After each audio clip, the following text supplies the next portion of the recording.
journey been into the startup ecosystem? Yeah, thank you very much. So that was Cuminex was not the aim by itself, to be honest. So the main motivation was always to apply science and knowledge to resolve problems. So I've been scientifically raised within mathematical physics laboratory where people were doing a lot of math to understand physics, but also to do research around physics. But I was never, it was never my cup of tea, let's say. I wanted always to have something or to see the research that I'm doing applied to something concrete, to something visible, to something tangible. And then it was also my PhD. During my PhD, I did research within an experimental group working on cold atoms. So I was the only guy doing theory within a whole team doing very interesting and very advanced experiments. And that was the bridge between theory and experiment. And then when I went back to Algeria, the aim was to create a research group with the clear strategy to apply our research into industry and into resolving real problems.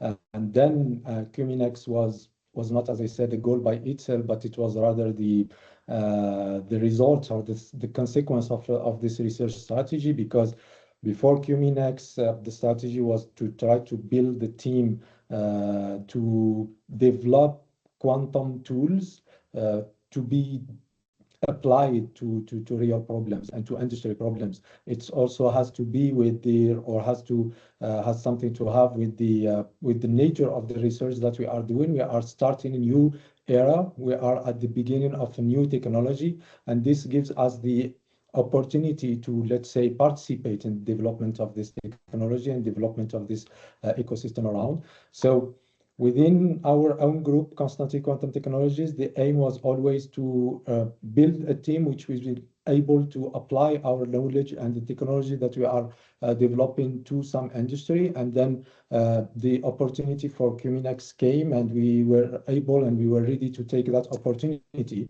And it was the perfect fit to our strategy because the project was around applying quantum into mineral exploration. We had the very best. We had the perfect team for that. We had the strategy for that and the technology for that. And this was the main motivation. So we were building technology and the team, and we got the opportunity to apply that to a very interesting and very promising industry, which is mineral exploration. So that was the bridge. It's the motivation to apply the knowledge to solve real world problems. Thank you for sharing that. Very quickly, I think to tap into something you said a little bit earlier in your answer was you studied outside and then you came back to Algeria, you came back onto the continent. So what strength do you think Africa has that outsiders often overlook? And I would say maybe basing this question on your experience in building Cuminex to where it is today, what has been the biggest difference in trying to actually start something up on the continent? And what don't we realize we have? I've been arguing this since very long time now. I think the biggest and the most valuable assets of Africa is young talent, and this was the main motivation for me to get back from abroad. I've done my bachelor and my master, and even started doing some research in Algeria, and I've seen around me a lot of talented students, very smart, very motivated, very engaged, and very capable students, but who they were not able to shine just because of the environment around them, because of the context. And when I went abroad and when I started doing my PhD within a very strong group, so my former supervisor was the former PhD student of Quantanuji and Alan Aspey, both of them Nobel Prize in Physics in 1989, 1998, and 2022. So the group was very strong, very respected group, but still there was not that much difference in terms of talent, in terms of intelligence between myself and the people who were around me in Constantine in Algeria, for example, and during my undergraduate, and the people who were there doing that very high level research, working in very high level laboratory and receiving very big credits.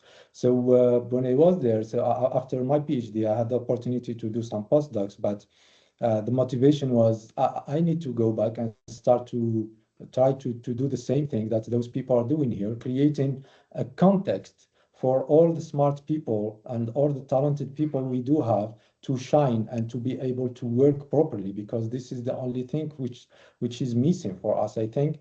And that was my mission since I came back to Africa 10 years ago. And I think we are starting to see that some concrete results that in Africa, talent is there, young people are there, smart people are there. If you give them the right motivation and the right context, they can do extremely high level research work, and they can commit and they can produce things that are comparable to what people are producing elsewhere, and sometimes even better. I love that context, and I hope those who are listening realize what you've just said. You've spoken about the motivation also for the right talent and to create the right environment for them to be able to flourish and thrive and contribute meaningfully. So Yusuf, I want to pivot back to you. I want to throw it back to you, and let's talk a bit about talent and education. So especially in regards to funding, which strategies are most effective for talent retention in quantum and deep tech? So we've got the talent. What do startup founders, what do research institutions need to know about retaining this talent, especially in quantum and deep tech? So just to add up on what Professor said before, there is a great amount of people that are talented in Africa, but still the founders have problems to either reach them and to retain them. The talent retention strategy that are given the best result is a partnership with global quantum centers. So internship abroad with a return pathway. So basically having a few of our best PhDs in Africa sent in different other global centers, but with the idea to come back in the country, bringing back what they could have learned. Have also another way is national innovation contest, and because if you foment this competition, healthy competition, you will see all around the continent students and researchers that will be happy to show how good they are and how they can extend the limits of our knowledge. And the final thing would be having incentives for the researcher to spin out from African universities. But all that I'm saying here is something that you can see in other regions. So it's not necessarily only in Africa, and we're having the same issue everywhere. Finally, the other retention strategy that I think is key to prevent the brain drain is remuneration and entrepreneurial training, because you are not necessarily a founder of a startup if you don't have some training about business, how you mount your startup, how you motivate your team, how you manage the product strategy fit, all of that in business school is taught. That is missing for some people. So they have great idea. They are great scientists, but they don't necessarily know how to put that into place. And there are lots of people in this continent that have great ideas, but just because they didn't jump and promote it outside either the university or being able to develop that idea outside, that is a problem. So our job here is as an investor is to identify those persons, to identify where are the sources of this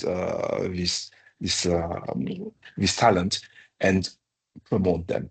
So what the strategy of Dr. Taha to come back to Africa can be complemented by the strategy that is, I think, what I would like to go is being the bridge between Africa and Europe, and having this to be able to be the conduct between those two for Europe or the US, and allow to have synergies. And this is, I think, the best way to have talent retained within Africa.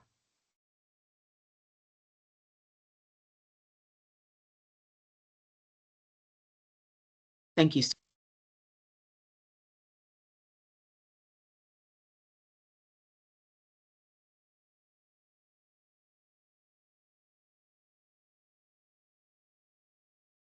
I'm not hearing you, Aura. I'm sorry, my mic was acting a little strange. Wow, I had a whole conversation by myself. Anyway, I was saying, I wanna quickly jump into the chat because there's a lot of chatter happening during, and I want this to be an organic kind of conversation. And I want to read some of the responses so far from the chat. And we have okay, I don't have a name, I'm sorry, but one says, first, we must invest in young researchers and develop our technologies in the field of research. Another, Pumzile says, in my opinion, what separates us from the rest of the world is financial resources and risk capital to fund startup ideas. Can I answer that? Can I answer that? Because sure. it's the resources, the money, we have it in Africa. It's just that we don't have the education to the founders. Deep tech is something that is totally different from investing in a house, real estate. We have that problem, but it's not only in Africa, in everywhere. When you are a deep tech startup, a deep tech company, you are at the bleeding edge of the technology. You need to convince investors. They want first, they are not educated, and they don't want to go in something that will give return in 10, 15 years. So it's where governments are intervening to help to pass that first path of the Death Valley. So it's a solution that have to be addressed, but it's a hybrid solution. The government and the private sector, both together, will be able to address that. But don't be mistaken. There is a lot of money in Africa. It's just we just need to have more people that know about deep tech, that are less scared about investing in deep tech. And but this is the same conversation that I have here in Europe, in the US. We need to educate founders. We need to educate investors. There is money in Africa. Don't be mistaken. Dr. Taha, I would love for you to jump in now, and I'd like to rope you into this conversation because you are the founders we're speaking of, right? You're the founders we're speaking of. I have so many questions for you, but what I'll stick to for now is what signals then, do you think convince investors, these large, deep pockets of money that we're struggling to tap into? What signals do you think would convince them that Africa's deep tech frontier is deep tech is frontier opportunity and not charity? I would really like to know more from your experience, even in raising your own funding, or what you have seen within your ecosystem, even in Algeria. Perfect. So my answer is gonna be like very clear. It's only your references. So it's your work that will talk for you and your references that will convince for you. If you come and you say that I have an idea and it's a brilliant idea, but people can't see what you have done before and where this idea is coming from and what are the capabilities and the capacities and the talent and the team that you have for you to make this idea on the ground and to make it a reality, no one will believe in your project, and no one will want to take risk for you. So the first thing to do is to work extremely hard, to work harder than the others, to work up to the point where no one can doubt into your capabilities and into your skills, for you to build references, for you to build track record, and for you to build credibility and visibility. Because there is some graduate schools and some college and some universities which are fewer and fewer, which can talk for you and which can be your reference if you graduate from them, okay? But they are like 5 or let's say, okay, 10 maybe, and they are being less and less because the credibility of some of them is being discussed. But beyond those, or beside those very big, very well-known institutions, you need to build your own credibility, and you need to build your own references. You need to build your own track record. Now, the Cuminex, for example, is a company that we are co-founding. I'm co-founding with people from Europe and from Canada, and those people were convinced that we are the good people to work with and to collaborate with because and thanks to our track record, because we have been working since years, we have been publishing papers, we have been winning hackathons, we have been participating to conferences, to networking events, we have been working a lot on our visibility, on our communication, and all this need to be done for you to build your own reference and your own track record, your own credibility, because no one will just believe your words. People believe your work. People believe your references. People believe your research work. People believe the student that you are training. We have been sending people or students for internships, like said by Yusuf in Europe and US, and they always have been better than the people coming from around the world, even people coming from Asia and from US. And this is because we put a lot of work, a lot of time, a lot of effort on training them, a lot of effort also on building a credibility. So it's not only about the idea. Beside, I don't want to dive into the mindset of the investors, either outside or in Africa. Yusuf knows that much better than me. But an investor is an investor. It's a guy who has some money who wants to put somewhere to get benefit. So if he can't trust you, if he can't trust your ability to get benefit from the money he's going to put in your company, he will never invest in your company, and that trust will never come from your words. Your words will come afterward when you have built a real reputation, when you have built track record based on scientific publication, based on rewards, based on the team that you are building, then people will listen to you and will give you importance, will give you, they will notice your existence. Okay. So if you don't have references, then you will not be able to convince anyone to put money on your idea, whatever is going to be the idea, be it brilliant or not, be it doable or not. It's your record and your references that matters first. Taha, just one sentence to complete that, and I think it's perfect. You said it perfectly.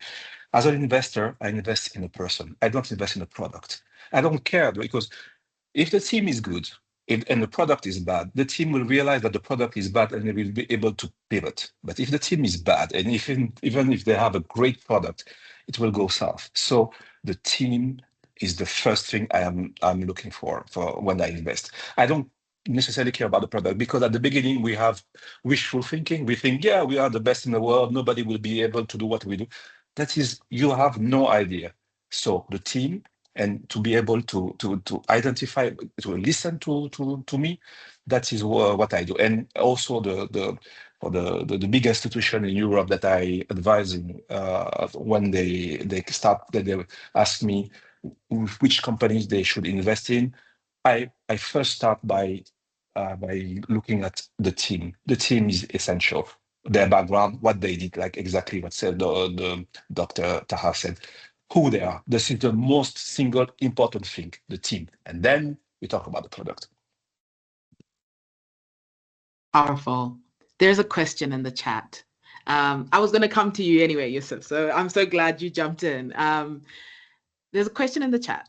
What would be the best way then to connect African foundries or social venture investors? Are there any known reliable communities or points of contact? So maybe I'll start with Dr. Taha, like if there's any communities you're aware of, and then move on to Yusuf. Yeah, for me, I would say that the African Quantum Consortium would be the best platform for that. Would be the best community that we are building for that. And this is among our aims, is to create a family or create platform and create something where people can find what they are looking for, not only in terms of money, because again, it's not a matter of money. As said by Yusuf, if you have the product and you don't have the team, then you don't have anything. But if you have the team and you have the credibility, then you can start looking for money, because you will be able to do something. And we think that the African Quantum Consortium has built its strategy based on this, is how can we make people reach each other, see each other, communicate between each other, for us to develop some quantum African champions, and then we can push those champions toward becoming quantum industries or quantum startups through the African Quantum Consortium network, let's say. So we are trying to build a network between everyone, including scientists, young talents, stockholders, investors, and this is the kind of things that, or the kind of platform that may bridge all those communities together. Beside that, I think the best places where you can start from, I think, are incubators and accelerators, and this is maybe Yusuf also can jump on that. I think this is something that's really missing in Africa, not necessarily money, as said by Yusuf, but accelerators and incubators are extremely important, because like Yusuf said, again, when you start, you think that you are the best in the world, that your product is the best out there. No one will be able to compete with you. You will very quickly be able to sell your product. You will very quickly be able to attract money, to attract investors. But then there is a lot of things to be done on the business side, on the finance side, on the human capacity and human capacity building side, before coming back to the product and before thinking about selling the product. And those things are where an incubator or an accelerator will be something that's very important to guide those scientists and those young talents who are full of energy and full of motivation, to guide them toward the right path from the very beginning up to the market, let's say. So yeah, and I believe that the African Quantum Consortium will be the perfect bridge between all those communities, young talents, scientific community in quantum in Africa, investors, incubators, etc. I think it's the best place to find those community, and I totally agree with Dr. Taha, is the AQC, and I'm extremely proud to be part of that association. That I think it sends a great signal to everybody that we are serious, and being serious would be exactly having in Africa some accelerators.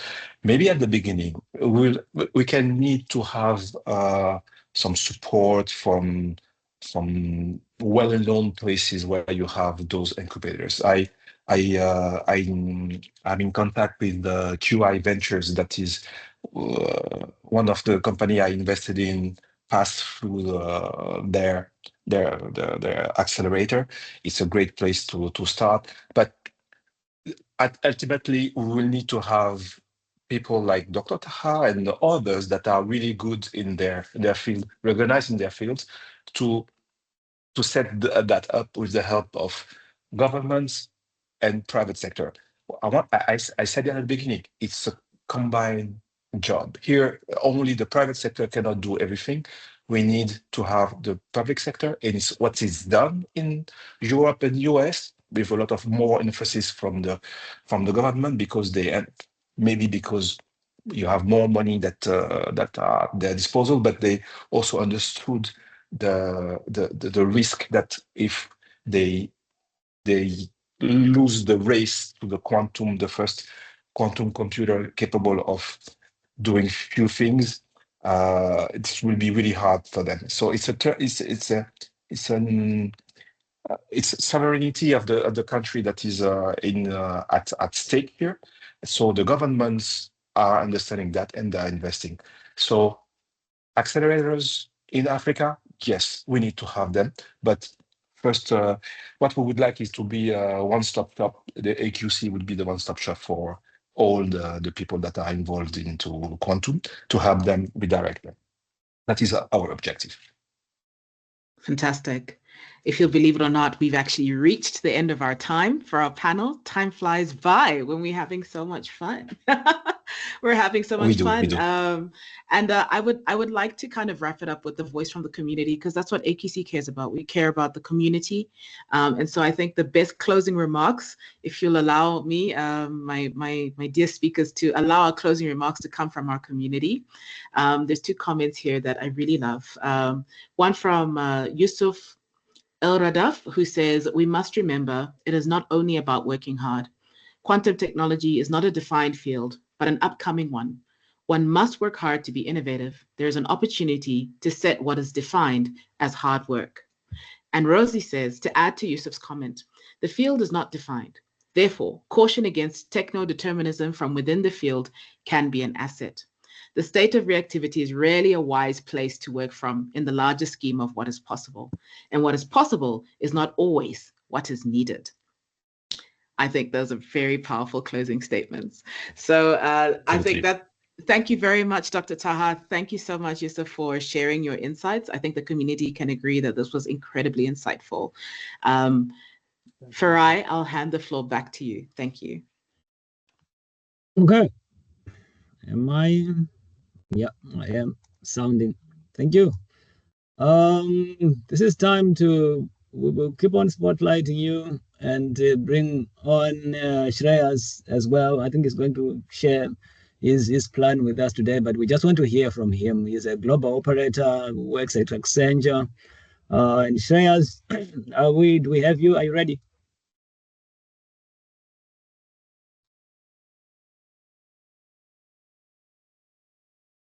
Hello, Shreyas. We may not be hearing you if you...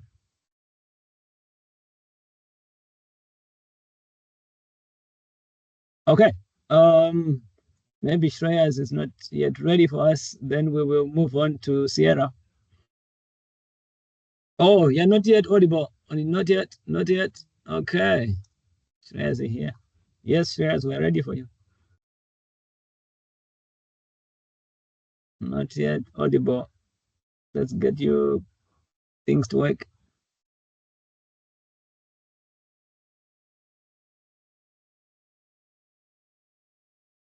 All right. While we wait for Shreyas, please. Yeah, let's have Sierra. I think Sierra can jump on and Shreyas could follow through. Yeah, Sierra, how are you? Happy to have you. And hi, can you all hear me? Yeah, I will leave you with Aura to get things happening. Thank you. Hi, Sierra. We can hear you loud and clear. Wonderful. Thanks for having me. Thank you so much for being here. Sierra, please, I know who you are. But I always like to ask a question. How would you like to be just to remembered? interject a bit, sorry for that, just to interject, if Shreyas manages to connect, may we have him going first, because I know he's got a meeting he wants to rush to. So if he figures out to make everything work, then we just continue with the sequence we had. Thank you. All right, appreciate it. Appreciate your patience. Thank you. No problem. Sierra, how would you like to be remembered when someone leaves this round table? How would you like people to remember? There was a lady called Sierra who spoke, and she does this. What would you want that one thing to be?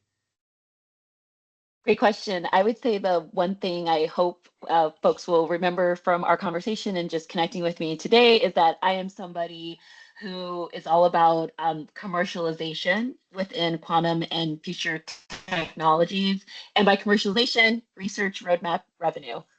So that would be the one thing I'd love to land with this group today, building on the last conversation. The technology we're using right now, we're using a bunch of software and hardware products, right? That people, we pay for these things, and they come from technology that comes from science. That has always been how commercialization works, and it's going to be very important with the complexity of quantum technologies and future compute to remember that's still how things work. Science is going to come from research. Technology and products are going to come from road mapping that. And ideally, because you are making things faster, cheaper, better possible, that's generating revenue and profits through companies. So I find that kind of simplicity can really help center conversations around future compute, not just quantum, but exascale, edge, things that are happening with space and orbital data centers. All of those things are going to follow that science, technology, product, and hopefully profit roadmap. Awesome. So let's okay. You have said so much already. Okay, let's talk about the quantum adjacent startup. The hardware race is a capital inferno. So what are the pick and shovel startups that will win in Africa? Like as much as they're unsexy but critical layers, post-quantum cryptography for the continent's fintech boom, quantum-ready data, preparation services, or specialized algorithm development for key African industries. So what will win? What is going to win in Africa? I think that a great place to start when we think about what will win, not just within Africa, but within the world, because the thing to remember about quantum and these future technologies is that we're talking about humanity scale challenges, right? We're talking about things that what would take millions of years can take minutes. And that now we're talking about huge changes to what humanity can even discover for the people here in our lifetime. So with that in mind, I think it's really important to talk about how macro tech works, right? So at the foundation of tech, you have compute and infrastructure, right? You have network, you have hardware, you have data centers. And then on top of that, you have data intelligence. And then on top of that, you have apps, agents, that sort of thing. That is important about what will win, because what we're seeing right now with AI is that you have the intelligence layer and data trying to outrun the compute, right? So you're seeing a lot of people right now like, oh no, we are needing critical minerals, we are needing chips, we are needing cooling systems.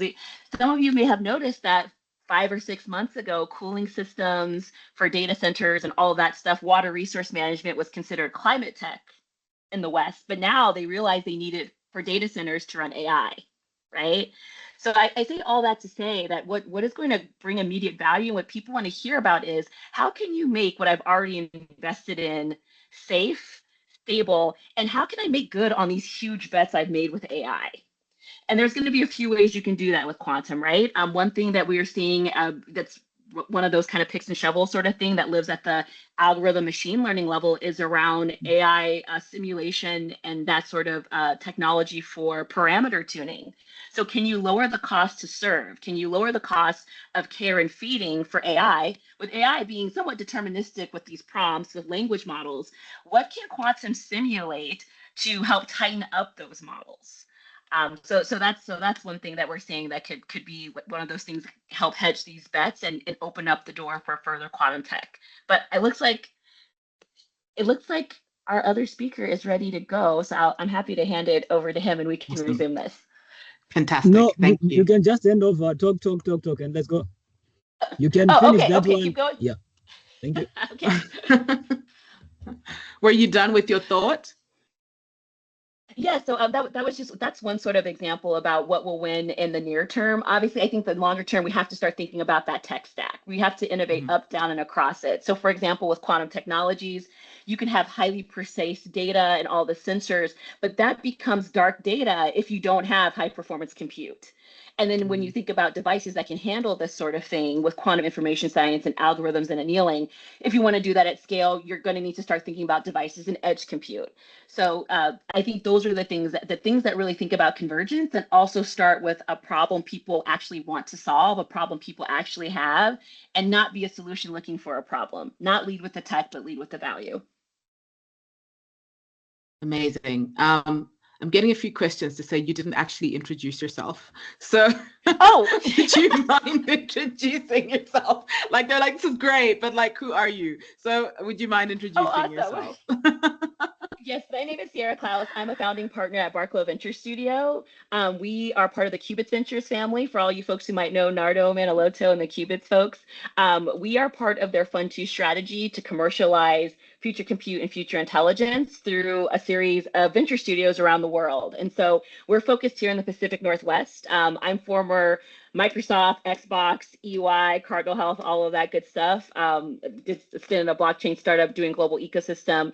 And so yeah, that is what we do. So all that stuff I just shared with you, we've been running a lot of events and activations here in the Pacific Northwest to get people familiar with future compute, future intelligence. We also do pilot as a service, R&D as a service, and diligence as a service. Because what we're learning is that, especially where we are, people have been so focused on SaaS, software as a service, and those sorts of solutions, that their thesis from an investment perspective, from an advisory pilot testbed perspective, they haven't really thought about what they're calling deep tech right now. So those are all some of the things that we do here in the Pacific Northwest and more broadly to educate investors, policymakers, work with academia, technology transfer offices, that sort of thing. I love that. I love the fact that you actually started with unpacking the first question, because I think your answer kind of spoke for itself as to who you are, but essentially you're a superwoman, so that's great. So let's talk about the pitch that gets funded. How does an African founder pitch a quantum startup to a skeptical VC who wants like a 3-year path to revenue? Like, what is the unfair advantage? Is it access to unique local data sets, a slower burn rate? Like, how do you get funded by someone who's like, okay, you're from Africa, what have you got?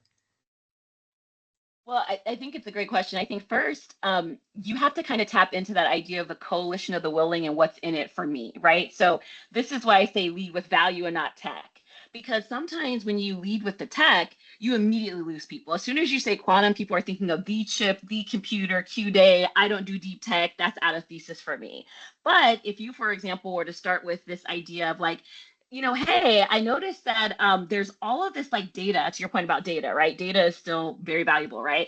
I noticed that you're interested in digital twins. Or I noticed that like you kind of have an investment thesis and whatever, and you happen to have the solution that's like, hey, we want to use a new kind of algorithm to mine this data. Or we want to use a new kind of compute architecture to secure this data confidentially in a way that you can have sovereign solutions, right? So now, like, you may be talking about some very advanced, blind, confidential compute architecture. You might be talking about quantum annealing or algorithms, but you framed it in a way where people care, because it's not just what can it do, but what can it do for me?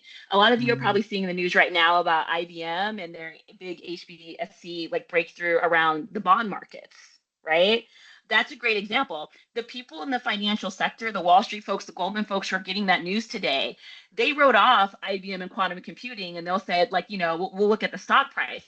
But when here comes a financial institution saying, like, here's what this thing did, but here's what it did for me in partnership with IBM, this is where you move from use case to case study. So I would say the unfair advantage would be, can you speak to value? Can you speak to case study in a way that transcends where you're located, in a way that kind of transcends the skepticism that people might hear as soon as they kind of register that you're talking about quantum? Wow. I hope you caught that. I hope the chat caught that. I want to actually pull in Shreya. So Shreya, we're turning this into a panel because we're dynamic. Because I think I think this is a perfect time to actually throw you in. Tseriwa, I hope you don't mind, but you're now part of a panel discussion. So maybe before I get you to respond, if you don't mind, introducing yourself so people know who you are, and then maybe give your first thoughts on what Tseriwa has just said. I love it. First, am I audible now? Very. Yes. Okay. This is one of those few things that used to happen during the COVID era, where you'd kind of test the "Can you hear me now?" conversation. All right. So just a brief introduction about myself. My name is Shreyas. I've been at Accenture for the past 18 years, and I would say a little over a decade. Say close to a decade and a half or so, I've been focusing on quantum tech, off of which the decade has been purely building a group within Accenture to help start something that is very business centric. And as a consequence, through that, our CTOs like Shreyas, not only are you going to get yourself re-educated because your comp sci and physics is insufficient, not because of that, but rather just get yourself re-educated to see how you can tune the language of what researchers are saying today into what businesses can adopt for today and tomorrow.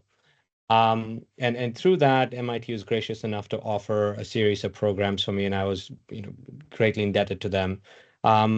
And from all the things that we learned, we continue to collaborate with MIT, and I think you would have seen a few papers released through MIT and the Quantum Economic Calculator as well through Future Tech.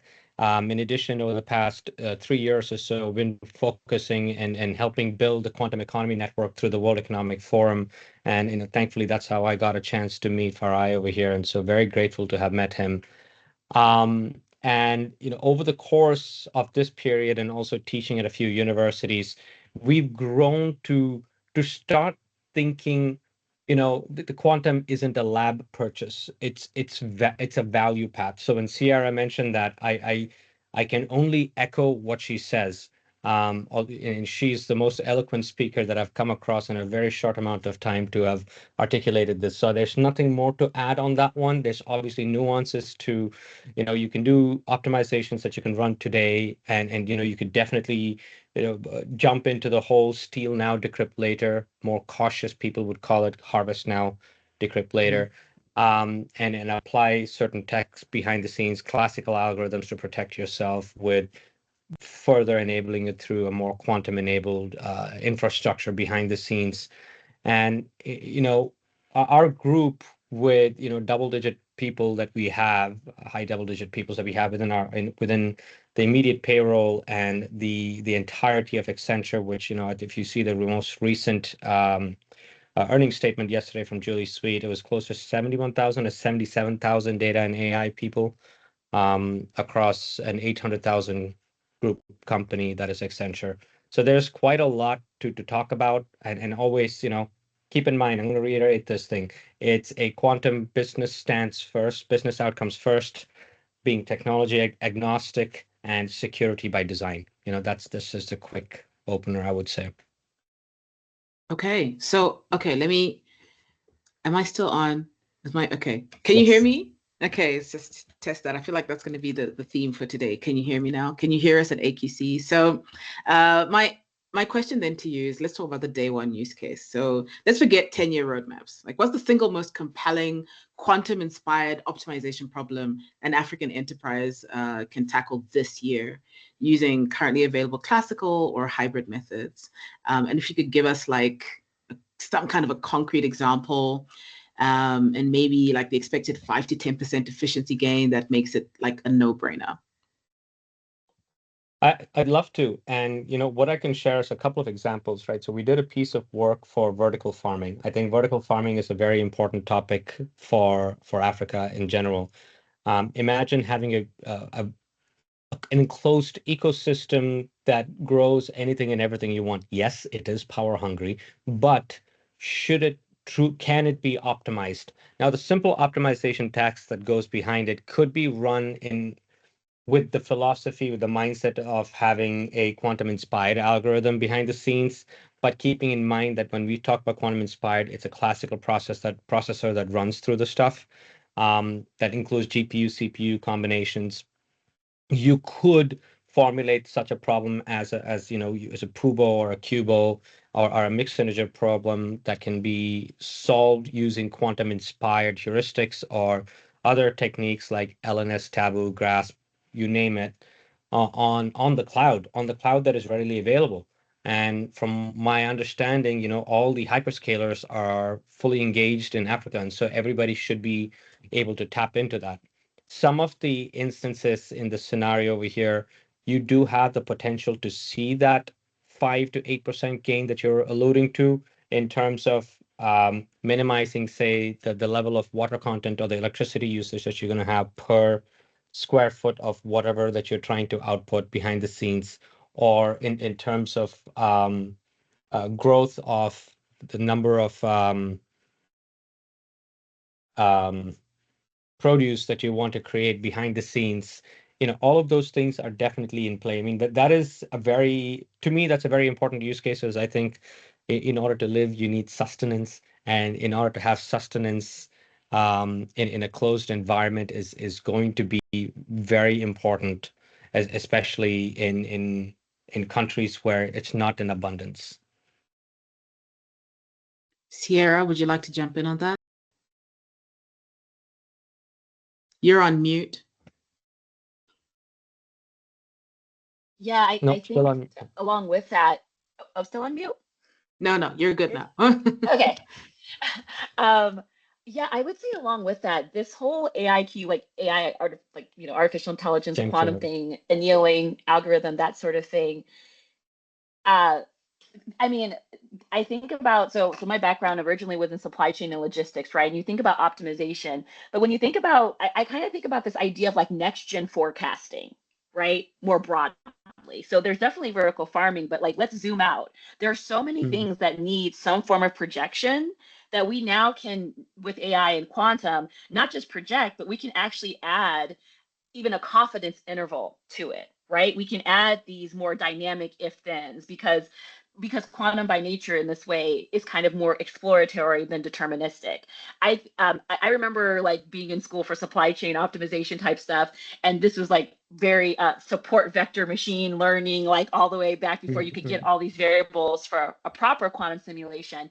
And it was the kind of thing of like, where do you locate a warehouse to have this reach of customers, to have this delivery time, to reduce spoilage, right? And we had that like in the late 90s, right? And when you think about now, you think about like tools like SAP HANA, you think about big data Hadoop, you think about all of these huge data reservoirs and how a lot of that data has not been mined and how that's kind of right there for us to have these sort of what I'll call like these next gen projection tools. That's something that I see across the board. I talk to businesses right now and they're trying to plan everything from headcount to inventory to insurance to tariffs all around like this next 2 years, right? And so being able to take what is currently enterprise resource planning data and these more specific types of data and being able to have almost like this enhanced AI quantum game theory around that with these parameters, I think that that's something that can show some immediate value. I would even say that that's the kind of stuff where you get some of these redacted data sets. You could even do that in a quantathon kind of event if you wanted to with Qiskit and all that good stuff. Absolutely, Sierra. I agree on that one. And I think this is something that's pretty almost nearly close to me as well. In the Pan-African, there's a Pan-African operator, right? And they run close to about 400 to about 1,000 trucks across the corridors like Lagos, Abidjan, or Guatemala, KZN.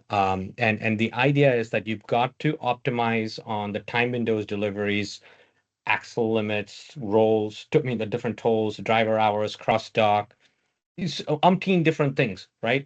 Imagine the same thing that I talked about the vertical farming. Now, let me just kind of do this very back of the hand, back of the envelope calculation. If you have like 800 trucks going 250 kilometers a day, and I'm assuming it's 90 cents per kilometer, I mean, converting it to US dollars, whatever, I might be wrong. If I just have 5% fewer kilometers, you're essentially saving $9,000 per day. And if you expand that out to about 90 days, that's 810,000, right? And that, what you can say is, if I do a day one use case with just something like this, the ship value could be potentially done within 12 to say 14 weeks. This 90-day savings can fund the next 2 use cases, is how I look at it, right? Let's solve this immediate problem, but I do want to emphasize that we're talking about these day one, very quick problems, but I don't want to lose the intangible effects that comes out of it, right? So if I were to use a device like a Quantinuum device or in an IBM Quantum device, any one of these two different people, these two different types of systems, you could potentially, to my recollections, you don't need a super dilution refrigerator for a trapped ion or a neutral atom. You could potentially run those problems to obtain your intangible benefits today, right? It's not like it's going to fund the next 2 use cases in the next 90 days, but it is effectively invaluable to do those experiments today with a business mindset, not just that I have a big golden hammer, but you're doing this with that business mindset, and I think you can do great with that. I want to switch to the gallery because it's alive. So I'm not even going to say much on that. There's a question. There's a question coming from I think it's Rossi. I hope I said that correctly. I'm sorry if I didn't. But the question is, how do you then evaluate value? Value to whom and for what purpose? And does identifying and providing value here come at a cost to another value there? And then there's, an addendum to that to say there are real questions, philosophical case study questions even. Are we equipping our youth to handle these higher order levels of thinking about the potential ramifications of their work? In other words, what are potential blind spots for folks who work deeply and or exclusively in the field, and how to account for the risks that emerge when identifying value from perhaps a limited vantage point? I don't know who wants to take that for Sierra. I think that one was for you first, and then Shreya's. Yeah, I think this is an excellent question, and this is kind of at the heart of what we do as a venture studio, from this commercialization, from research to roadmap to revenue. Like that, like these are the questions, right? I think one thing to start with is the business mind. Let's just kind of get into a business mindset. The business mind says every person is a customer. They just might not be your customer, right? So, meaning that the world is full of problems. The world is full of desires. The world is full of needs and wants, and they live inside of people. So the thing is, when you have this kind of customer centricity, and I come from a background where that is it's all about customer centricity, that's where you start, right? So when you start from research and science, and I think this is honestly why a lot of quantum tech conversations really struggle here in the US, especially with investors, et cetera, is because science is never done. Let's be very clear. Science is never done. We will be looking at science. You will be in the field. You will be doing research. And the thing is, when you set the bar at the Nobel, when you set the bar at peer review, when you set the bar at CERN and dark matter and particle accelerators, there's all kinds of things that in our lifetime, humanity, we will always need to figure out. But there will be a subset of what some researchers will call failures that everyday people are like, hey, that could help me, right? Like there's all those stories about NASA here in the US where it's like, hey, they failed to find a coolant to go on the outside of an orbital craft that wouldn't burn up on reentry, but we got the cooling gel inside of diapers, right? And so I bring that up because I think that this is a really important question about how are we thinking about these things. If you think of things in terms of science, it's continual. It's never fully solved. You never really find a customer through science, right?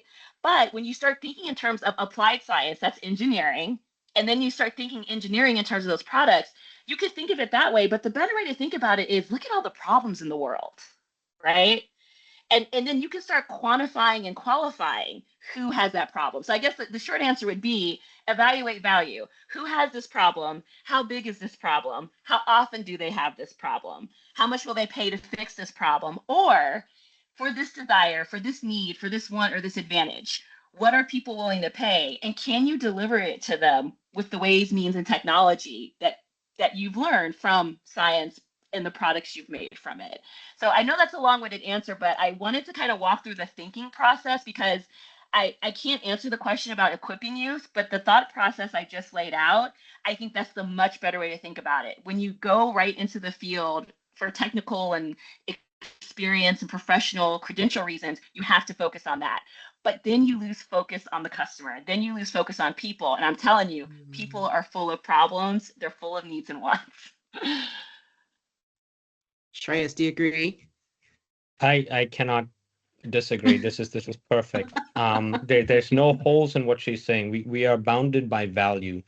I'm going to turn a bounded by value in loss of potential, loss of that said value today, right? I want to talk about also through that same lens of capturing value is securing the value, right? So the easiest thing is de-risk the first security project, right?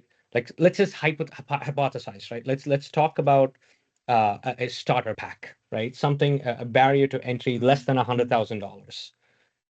Play along with me. A less than $100,000. Your key that you're going to talk about is the steal now, decrypt later.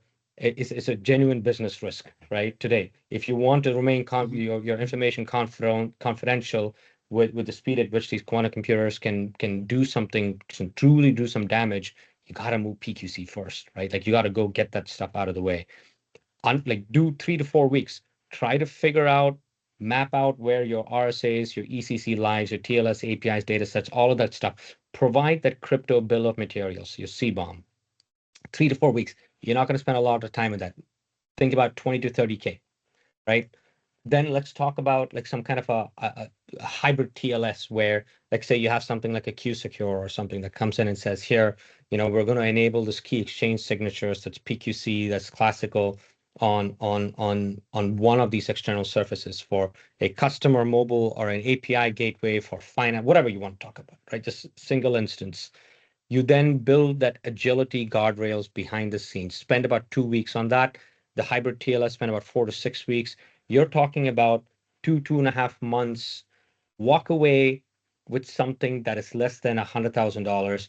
And oh, by the way, also think about potential training and in external validations that you want to tap onto that. So when you've got some of these things set in place, you're walking away with a starter pack. Entry is less than $100,000. It's not a lot of money to secure millions and billions of dollars of data that you have. You're talking about active distribution of the various different applications that you can secure. Then consider things like QKD or entanglement-based networks that you might have behind the scenes where you have to lay a protected metro fiber line within your DC or in inter DC that you have, and so on and so forth. So you can always think of that later, and we can talk about the 12-month, 90, 6 months, 12-month plan afterwards. Thank you for that. I can't believe we're running out of time. I'm stuck between a rock and a hard place. I want to ask one more question, but then I'm also realizing we've got like 3 minutes left. So I don't know if we can speed through or rather try and compress our responses for this last question. And then I want to, in the spirit of AQC, close with a statement from the gallery. So essentially, this is also part of your closing remarks. Is that cool with you?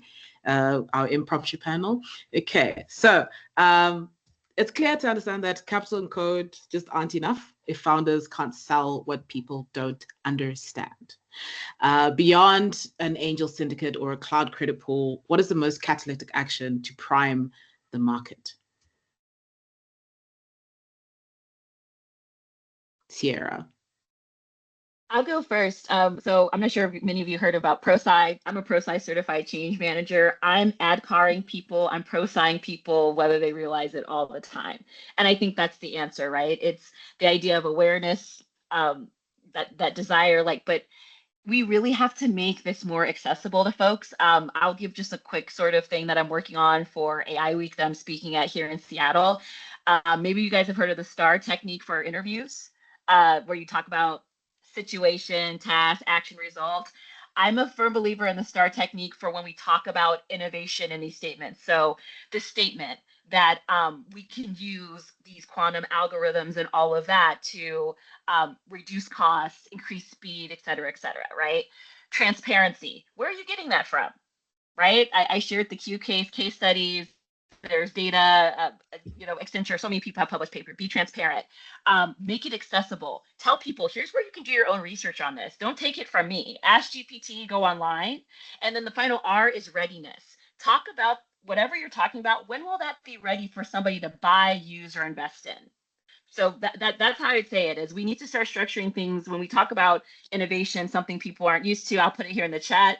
Statements, transparency on where you're getting that from, make it accessible for people to do their own research, and talk about the readiness in terms of when will I see it, when can I buy it, and just be upfront about it.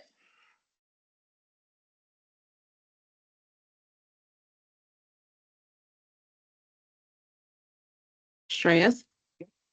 All right, let me leave you with this one. Quantum isn't, like I said, is it in a science project waiting for tomorrow's hardware, right? It's something that you can start doing today. As we said, day one, do the very bare minimum simple that's kind of classical, but you're working towards a quantum philosophy. Be very pragmatic about what it is that you can achieve. Don't overcommit to solving the 5 to 10% reduction right off the bat. Consider yourself also saving for the future. Be pragmatic from a PQC pilot standpoint and de-risk the whole steal now, decrypt later without breaking the budget, right? So think about the $100,000 project that you can kind of walk in and out. And my role could be very simple, right? We can coach 3 to 5 people to be very business-led pod, wire it into your data and your cloud tracks or AI track that you would have, get the necessary KPIs for whatever P&L that you need to build out. There's one thing about us is there's absolutely no hype, no labs. You don't need just outcomes, right? You can do the whole thing behind the scenes for that, which is no hype, which is security by design. Roadmap your control, get yourself into the 12-week, you're not quantum curious anymore, you're more quantum capable. Walk away with one problem, one KPI, one site or a corridor that you want to work with. Nominate a product owner, someone like 2 to 3 people who are going to help lead the co-pilot. No pun intended from ChatGPT comment before. Greenlight the sub 100K project, whether it's a PQC one or if it's an optimization problem, and get started.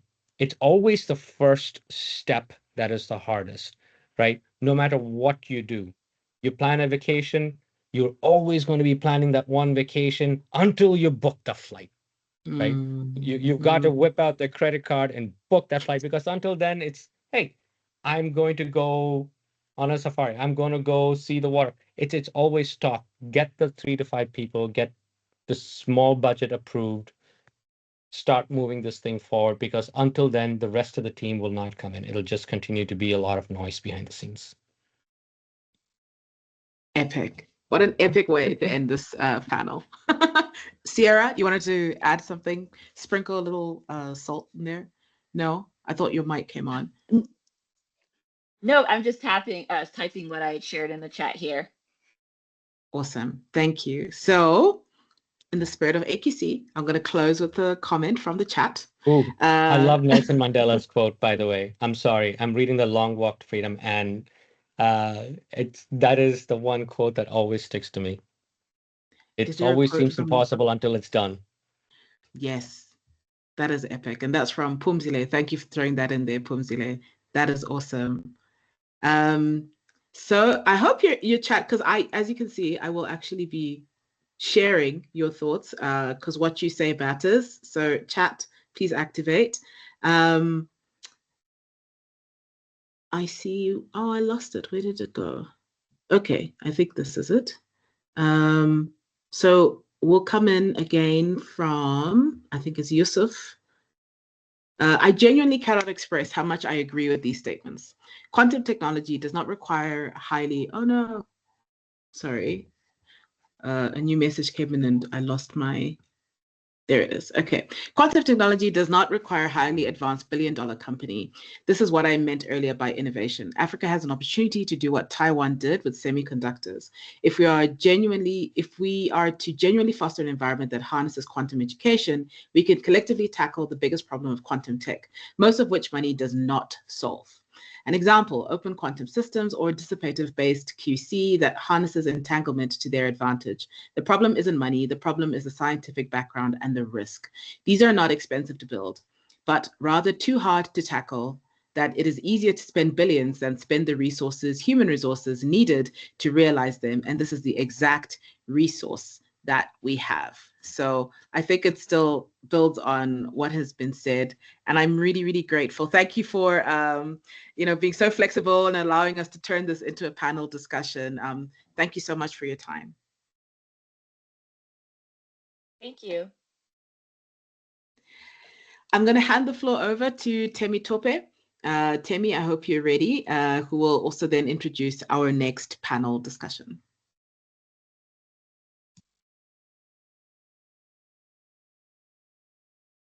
Okay, is Temi ready? Temi may be working on a few other things. Okay, so are we presenting the white paper? Right? Not yet. So we will leave you there. Let's say we'll leave you all over there to just introduce our next speaker, Professor Younes. I think he is now ready to go. Can you hear me so that I know I am audible? So Professor Younes, welcome. I hope. Hello, Farai. Hello, everyone. Yes. How are you? Fine, thanks. Thank you so much for coming and for doing this. I know there was an earlier people were saying, yeah, Professor Younes is here. We can't wait. Thank you. All right. Ora will introduce you and just then we allow you to do what you do. Thank you so much. Just to help him come over, Ora, I guess, and set the stage for him to take over and present on education and industry in Africa. Thank you so much for joining us, Professor Younes. Thank you very much, Farai. And you're going to be bringing us a really important angle to this discussion, to our roundtable discussion, which is the education and ecosystem architect angle. I would ask you to, once you start your presentation, to please introduce yourself. But I just want to set the floor and say your lens is that of the educator and a national quantum leader. We need to understand the critical link between education and economic output. We also need a clear, actionable blueprint of some kind for building the human capital infrastructure that will power Africa's quantum future. So, Professor Younes, the floor is yours. Please kindly introduce yourself, and I will leave you to share your thoughts. Thank you very much for the invitation. I'm always happy to be in the Africa Quantum Consortium roundtables. It is really fruitful and full of thoughts. That's why I'm planning to share with you some thoughts today. I am Ahmed Younes. I'm professor of quantum computing in Alexandria University and Alamein International University. I'm the founder and leader of Alexandria Quantum Computing Group, and I'm representing the Arab states in the IOIQ steering committee. It is almost, the year is almost closing now after a lot of events, a lot of discussions. And I hope we have that discussions in Africa as well, because the road is still needs a lot of effort. So can you see my screen? Yes, we are good to go. We can see it very well. Thank you. Thank you. So today I'd like to discuss with you how to scale the quantum education and the industry in Africa. And by scaling, it means that we have something that we want to make it bigger. And this is my first message, is that we have something, and we have something not very bad in Africa, and we hope to have it bigger by time. So To make it bigger, we have to understand first what we already have, what we can do, but by what we have and what we are missing, and how can we fix this. This is the thoughts of the talk. So let me start by talking about the quantum ecosystem, or any ecosystem actually. For players in the ecosystem: academia, general public, industry, and the government. And my belief is that anything should start by the academia. This is the starting point. Academia should do research in certain topic. Then when they have enough research, enough experience, they can start education to educate people. So to deliver the message to the general public to join this education, and these graduates will be the fuel to the industry. And the government should support this, which should be the umbrella under which we can do all. So let's first try to see what we have worldwide in the quantum technologies ecosystem. These are the activities done by the companies so far: quantum sensors, quantum communication, quantum computing hardware, quantum algorithms and applications, and facilitating technologies. This pie chart shows the percentage of the companies working on this sector so far. You will find quantum hardware and quantum software are the main big sectors. But we have also quantum security, enabling technologies, quantum computing, and so on. Unfortunately, in Africa, this is what we are here today to talk about, don't have enough quantum companies, and that makes me wonder why we don't have this so far, and how can we fix this. That's why I'm trying to share with you today my thoughts about how can we scale, how can we fix this somehow. People should understand, this is for the general public, and is that actually the quantum job market is expected to increase almost exponentially very soon. And we can see this actually in many websites that post jobs, many jobs about quantum science and technology. And here I'm not talking today about quantum computing. I'm talking about quantum science and technology in general. And you can find in many websites many posts that are not filled by the applicants. This is interesting research about the distribution of degrees by subject. This paper published or studied about 5,000 posts about jobs, most of them about physics. Then we need people from physics, then software, then electronics and engineering, and so on. And I believe because we are in the phase of establishing the industry, the physics is the number one. But when it is established, we have enough technologies. I believe computer science, software will be much higher. It will be switched somehow. Currently, the market depends on the PhD holders. This chart shows the share of the PhD holders in the jobs in US and Europe. And this is actually something unusual, is that 61% of the jobs needs PhD holder. I believe because we don't have enough bachelor degrees that can fulfill this job. The pyramid is flipped. It's not the correct place. I believe by education, by training the students, it should be rely mainly on the bachelor students, then the master students, then the PhD students. This is the usual distribution of these sort of things. To work on this in industry, we should have some skills.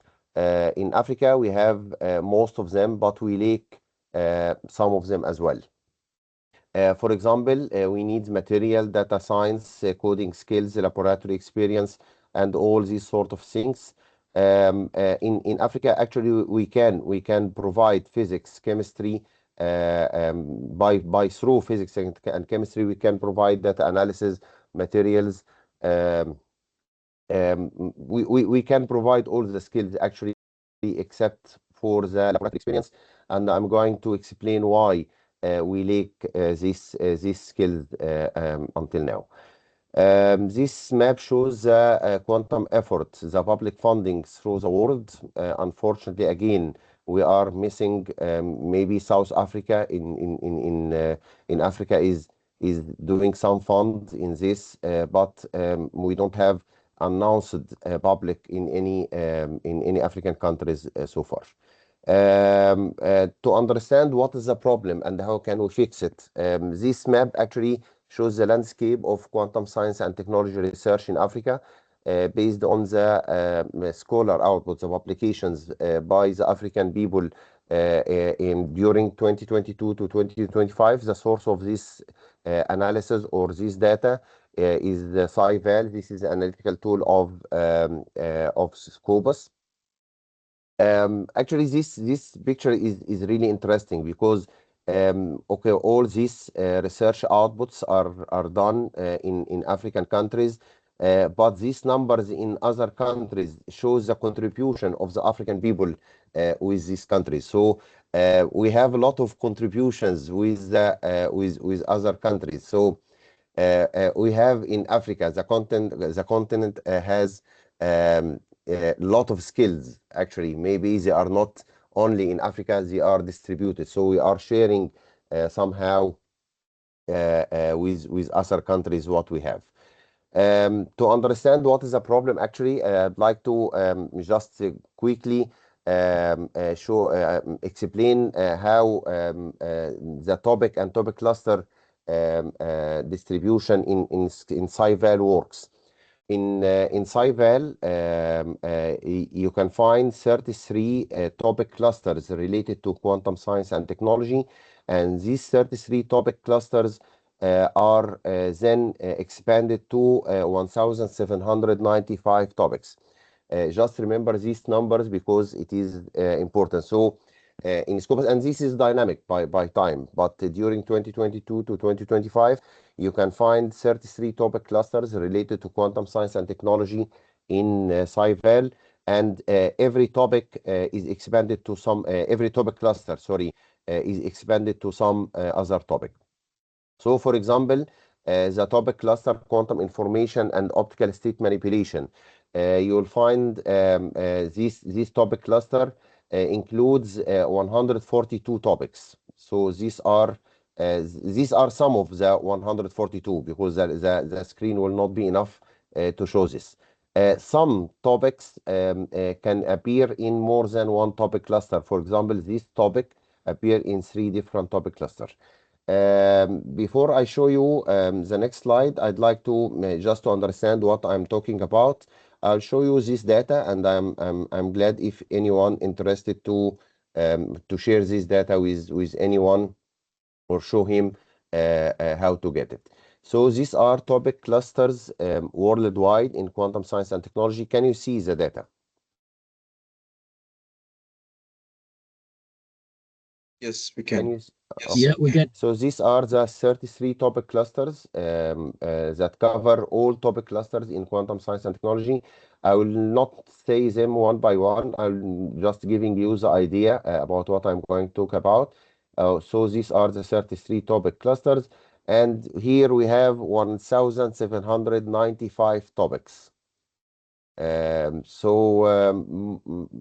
was asking myself, okay, if we want to scale the quantum education and quantum industry in Africa, then we should know what topics we have in Africa and what topics we don't have, and how can we fix this. And based on the topics we have, can we start industry? Can we start something in Africa? That's the question I was trying to find the answer to. Actually, my analysis is based on the publications by the top 15 countries in Africa. Egypt, South Africa, Nigeria, Morocco, Ethiopia, Algeria, Tunisia, Ghana, Kenya, Uganda, Tanzania, Cameroon, Sudan, Zimbabwe, and Malawi. And why 15 countries, although we have 58 countries in Africa? Because actually these 15 countries cover 90% of the publications produced in the continent. So actually adding any other country will not change the result. And it is a lot of effort because I have to go to every country one by one and do the analysis, then to merge all the result together. It was a lot of effort. So after 90%, I thought it should be enough to get the picture, to understand the problem we are discussing.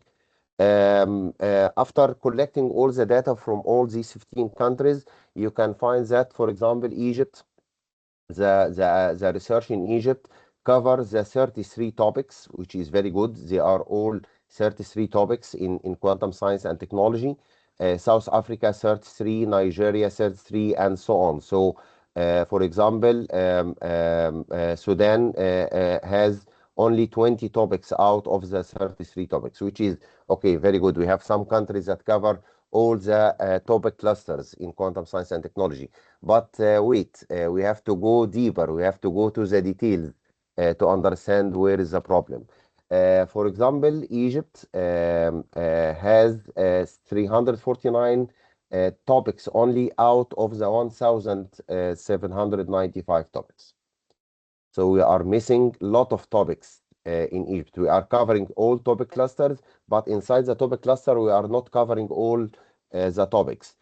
South Africa 337 and so on. So we have problem. We have something missing in Africa, and we have to work hard to fix this problem. So this is the problem we have to catch, and we have to work on this.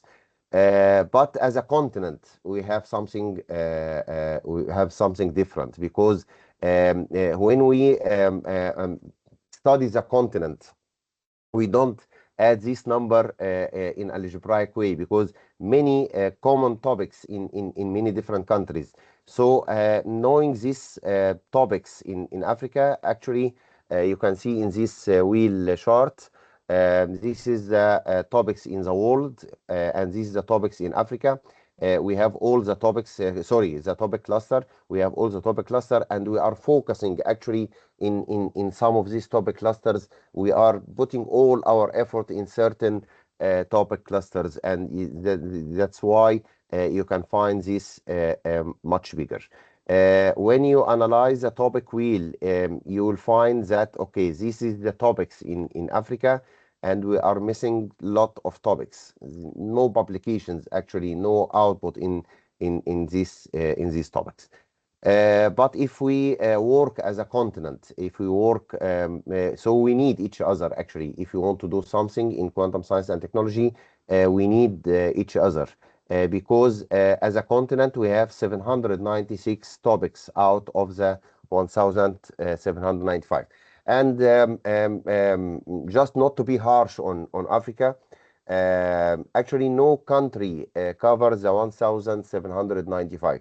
Even the US, even China, they don't have all the topics covered in this country. For example, US and China, they have about 1,300, so they are missing about 500 topics. So as a continent, we are much more powerful. We need each other if we want to do something. So based on this result, I start to work on, how can we fix this, about what we are missing, these topics which we don't have any research or any scholar output in these topics. So it should come from the education, right? So I start to analyze, okay, what are the courses we need in Africa to have students ready for these topics. So I started from the undergrad courses, some of them in mathematics, physics, chemistry, and engineering, and I believe that we have these courses already.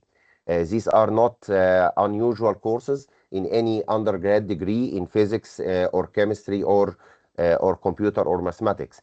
But maybe we need to update these courses. Maybe we need to add new topics. Maybe we need to redesign the courses somehow. Maybe they are not up to date. But for the postgrad courses, I found 5 or 6 passes that we should go through. Pass A is the condensed matter and quantum physics. Pass B, high energy physics and quantum field theory. Pass C is quantum information and foundation. Pass D is quantum chemistry and molecular dynamics. Pass E is mathematical physics. And I start to collect what are the topics we have to cover in these passes. So these are, I will not go one by one, just quickly. These are the topics we have to cover in pass A. And these are the topics we have to cover in pass B in education, in postgrad level. Pass C, quantum information and foundation. Pass E is the quantum chemistry and molecular dynamics. Mathematical physics. These are the courses we have to establish widely in Africa. And we have to actually also need to cover some experimental skills. And if you go to analyze these topics we are missing, they are most of them are laboratory needs, laboratory experience. We don't have enough laboratory experience in Africa.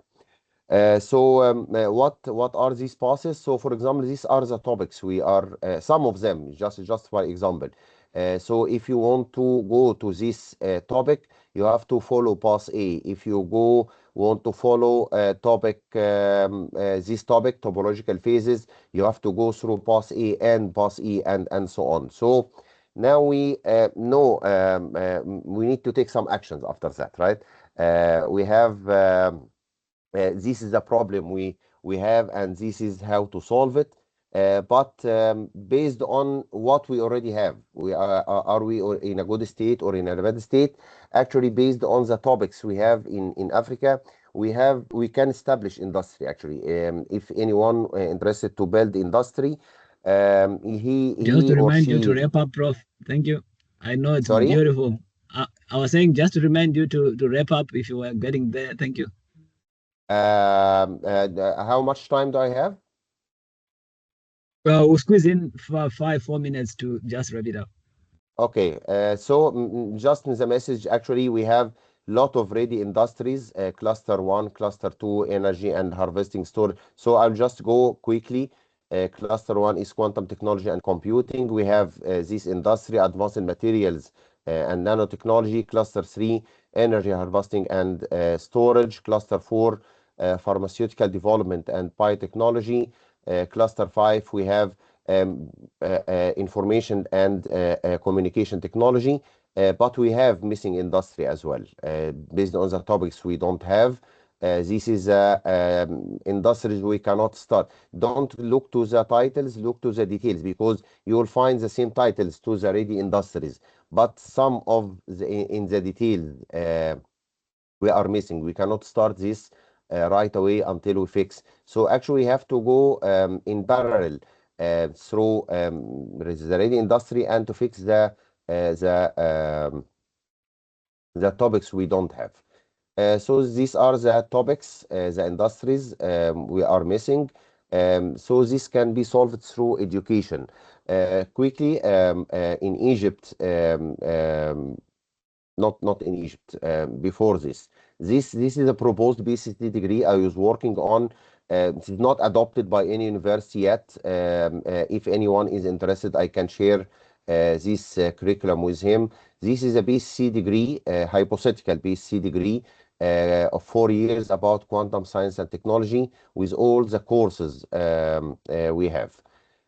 In Egypt, actually, we did some effort in education since 2005 by establishing PhD degree level, then a master degree level, then a PhD degree courses. These are courses, and since 2022 we established a degree in quantum computing and quantum information.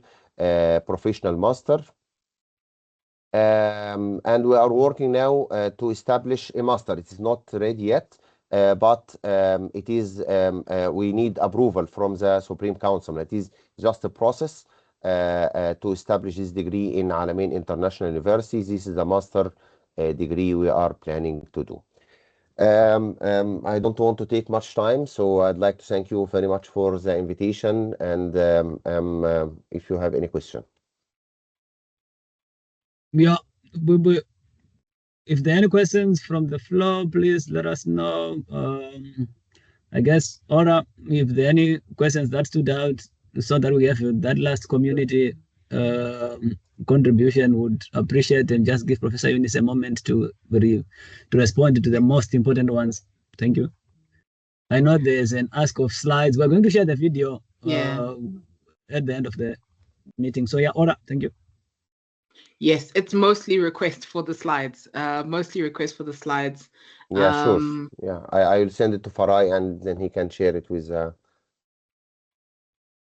I'm trying to see if there's anything outside of requests for the slides. I don't see any questions. No. Oh, okay. Well, there's a comment. I'll share the comment. Thank you so much. From Rossi says, Professor Younes' main point here follows well from those of the previous panel.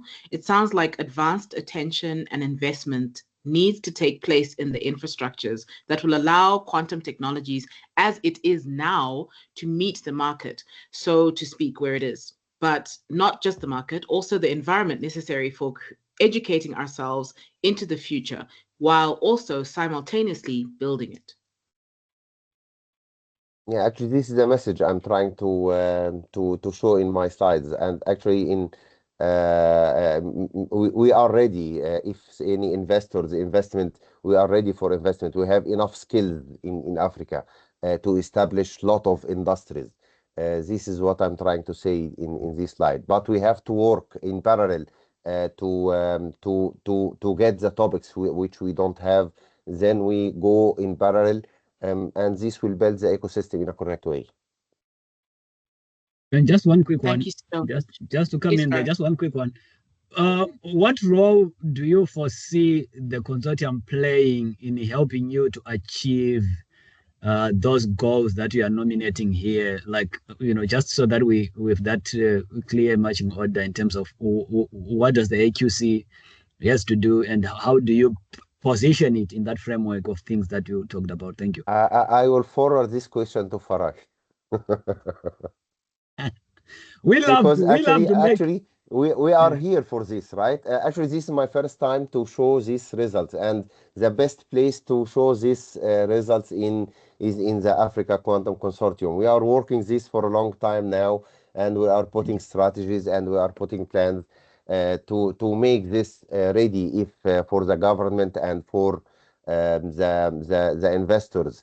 That we have planned actually in Africa. If you are interested, we are here to help, and we are ready.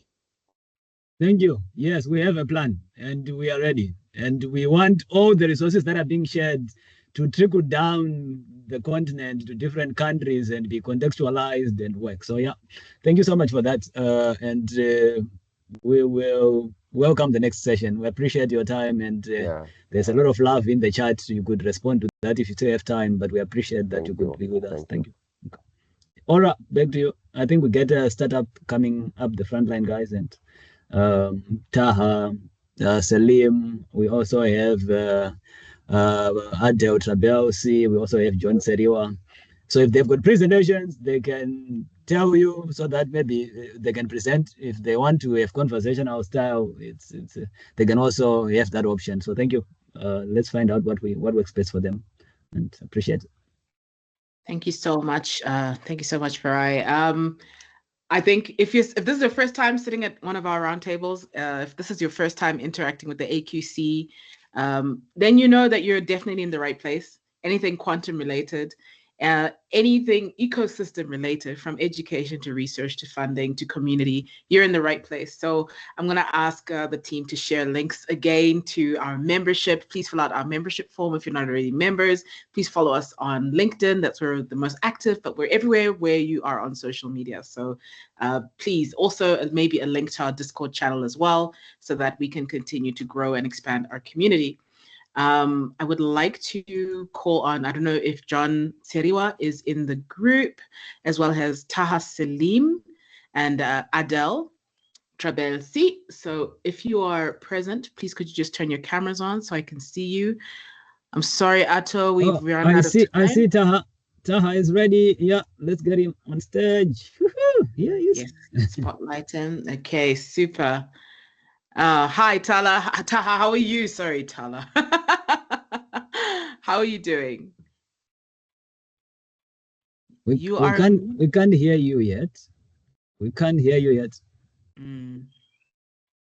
We can't hear you, Taha. Okay, Professor Trabelsi, you will come next. We can't hear you yet.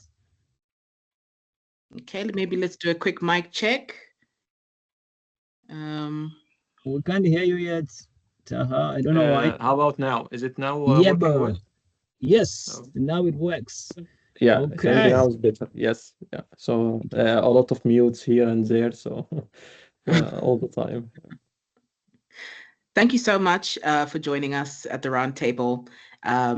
The floor is yours, but for those who are interested, what we are going to be discussing now is the African quantum startups and lessons from the front lines.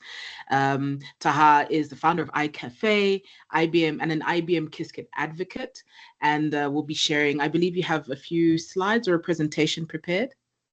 No, I didn't prepare a presentation. I just prepared like few points, and then they are put forward for discussion. Fantastic. So, please, the floor is yours. Yeah, okay. Yeah, thanks. So I would like to start first from my background, where I came from. And I'm currently co-founder and general manager of Molkit SaaS. It is a startup, quantum AI startup based in Paris.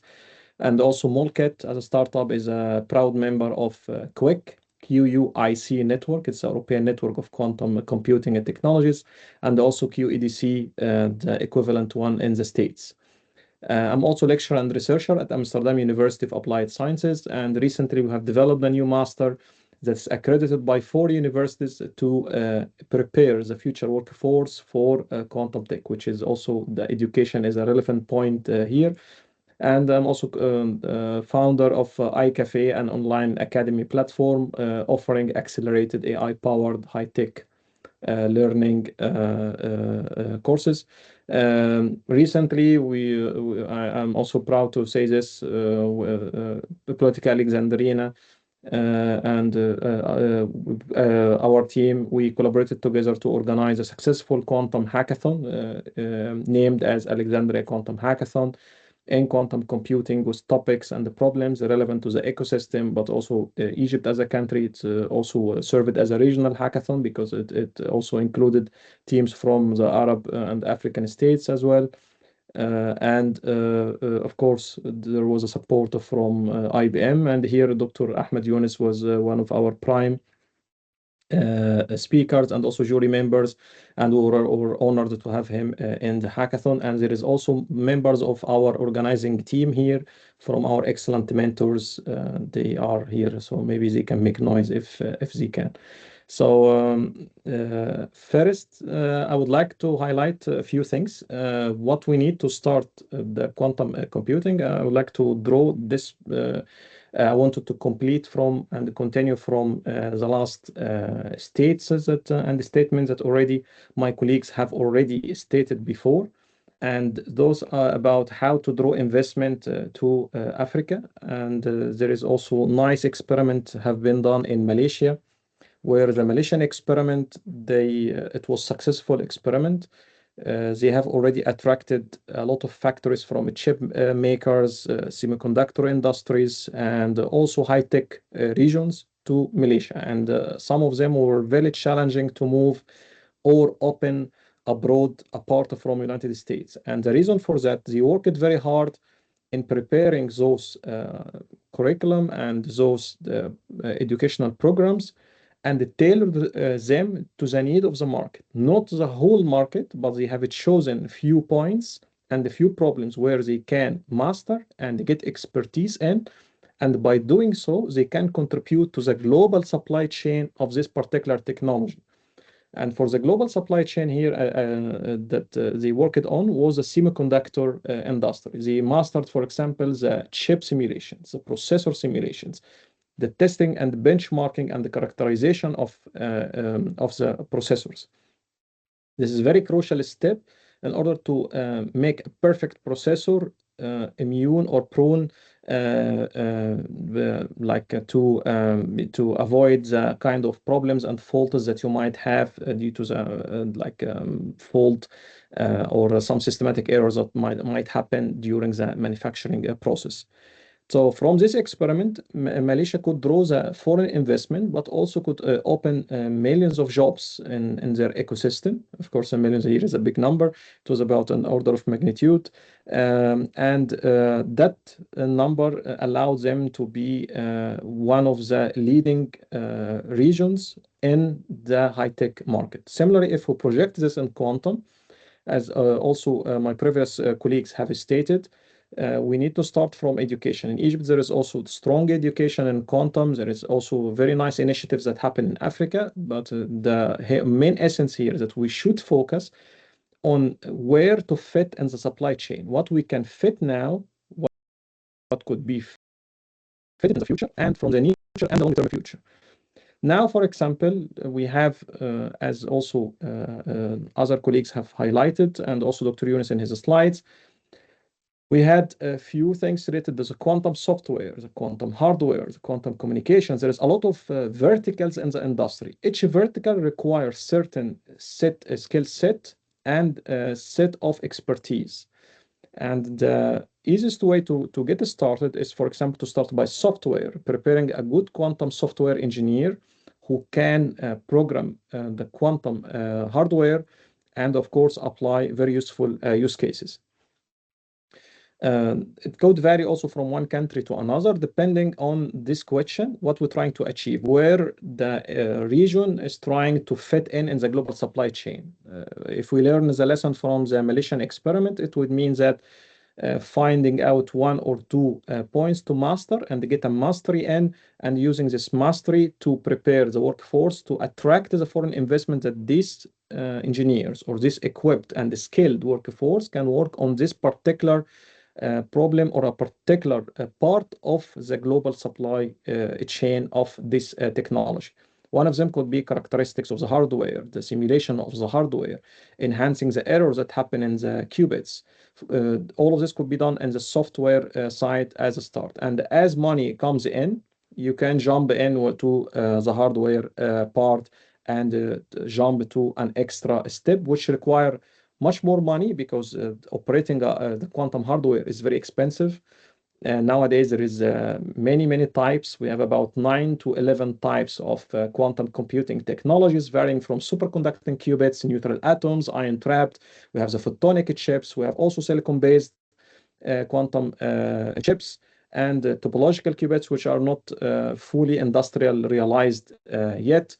And there are many more. And for those type of technologies, to operate them, you need very expensive equipment. And this is why it comes at a higher timeline in the beginning. So we need to start first, if you like to start in quantum, pick up the kind of expertise that you have, what kind of a skill force you need to complement in order to get ready, and the software and the algorithm development could be an obvious choice. And then from the return on investment, from the money, the labs could be started, and more collaborations can start and also work on several other arenas. There is one important question that has been asked all the time.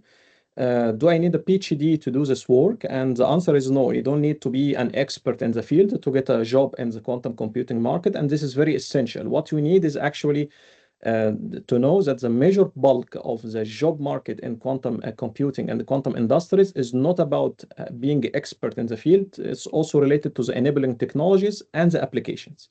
So, for example, since you need to operate in cryogenics and this very cold maybe extremely cold fridges to operate the quantum processors. You need people who understand electronical engineering, communication engineering, also to people who can wire things and enhance things and craft and even seal and have a very final product for the customer, and maintenance engineers and so on. There is many job requirement, and of course plus the software. So you don't need a PhD to do so. If you have the good training for 1 or 2 years, you can jump in straight away to the market, pretending that already you have the skill set that will fit in this particular part of the supply chain that is suitable for the region. This is one thing. The second thing is to know that you don't need also to be a highly theoretician to start. The quantum software also involves a lot of steps like the packaging, enhancing the coding, enhancing the simulators. And there is also work, if you like, theory to work on reducing the qubits and so on. Having said that, if we all focus on a few points, okay, what we have as a skill force here, what is the major skill force we have? We have, of course, good software engineers, okay, that's good. Then they need quantum knowledge to be added. Do we have theoreticians? And the more some theoretical courses could be added as well to complement, and using this knowledge and leveraging them to attract the investment and the companies to tell them, okay, we have the ecosystem is ready, we have the workforce, we have everything, please prepare and bring your offices here. And once they bring it, they see by their eyes through hackathons, through events, through many activities, the kind of talents that already exist. And now the industry thrives for talents, so most likely that will be a good kickstart for the ecosystem. And now I'd like to hear also your thoughts and opinions about this.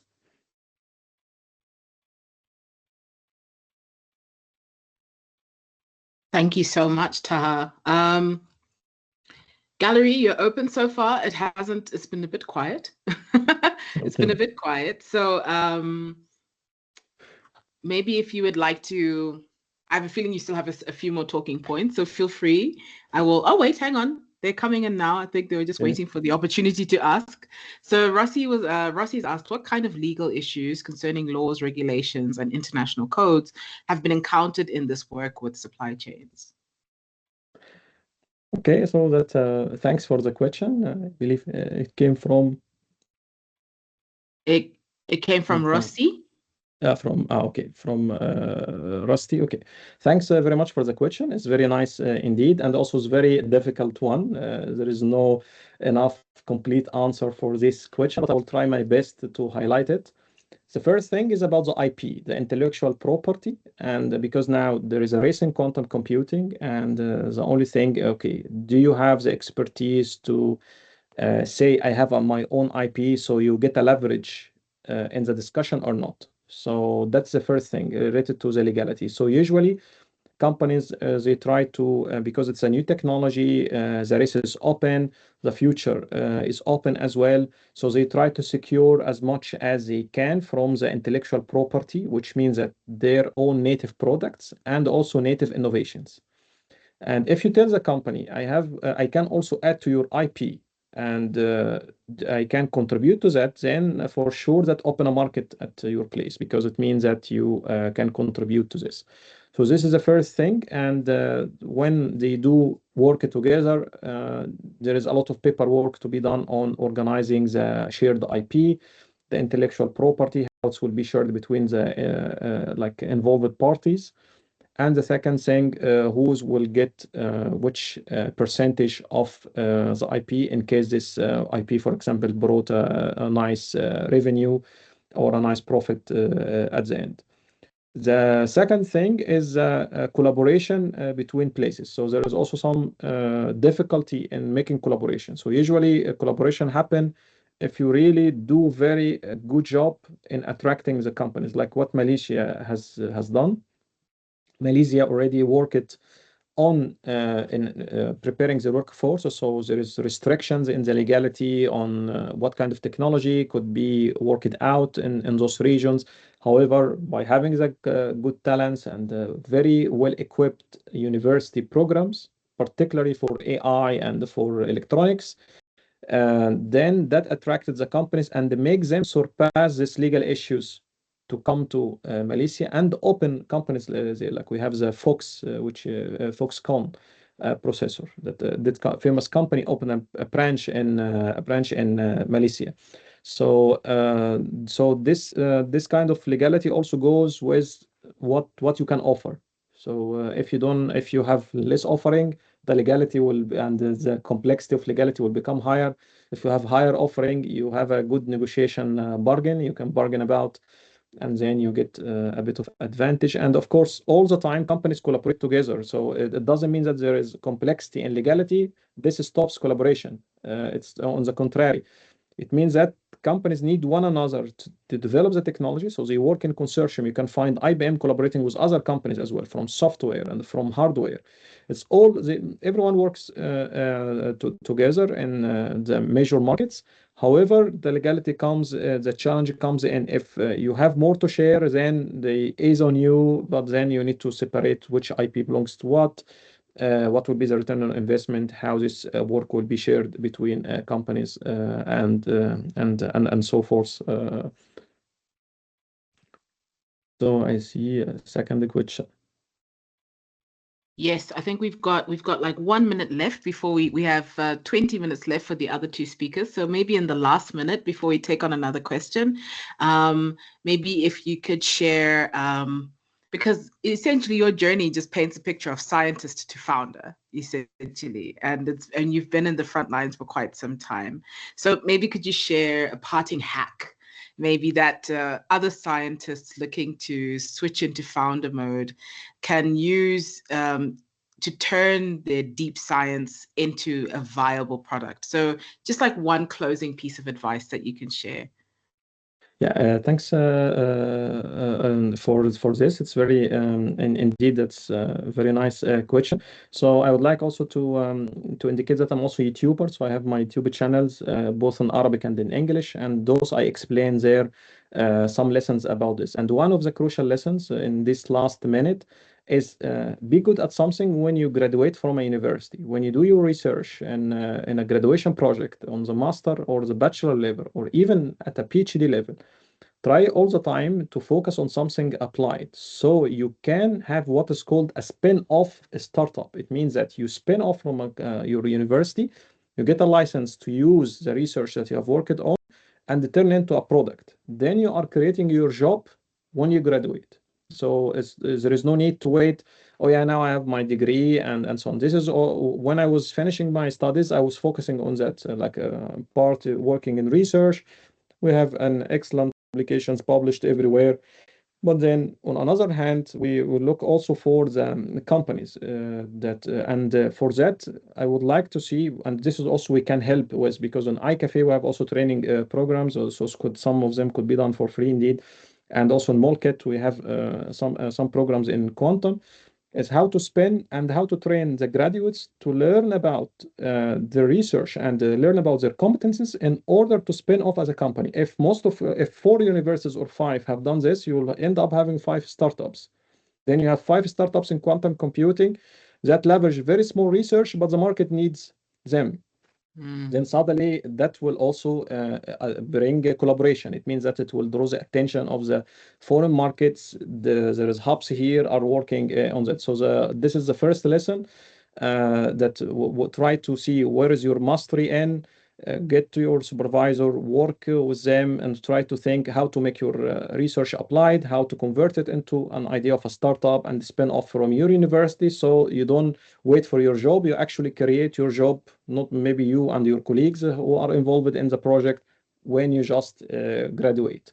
And if you need any help, just connect with me on LinkedIn. There is plenty of videos I can share you. And also we have our own symposiums and webinars that we do on this. Amazing. Thank you so much for sharing, Dr. Taha. Please also share links to your YouTube channel. We'd love to see it. Please share them in the chat, as well as the link to your LinkedIn. If you haven't posted it already, please just post it now while it's still top of mind. Thank you so much for your presentation.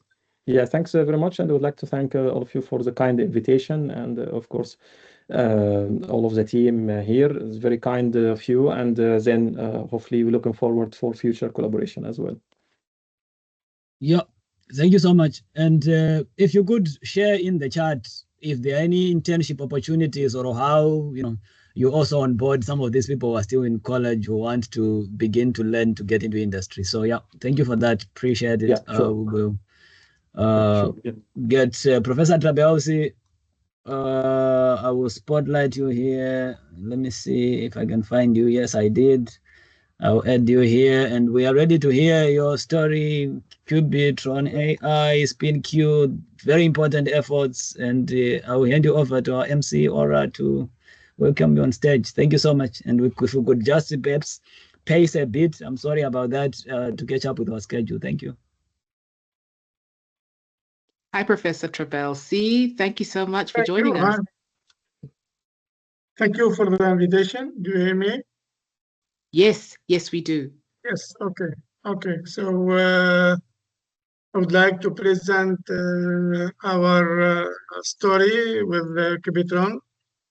So Qubitron is a startup, a level-led startup in Tunisia that provide a solution using quantum computing and AI.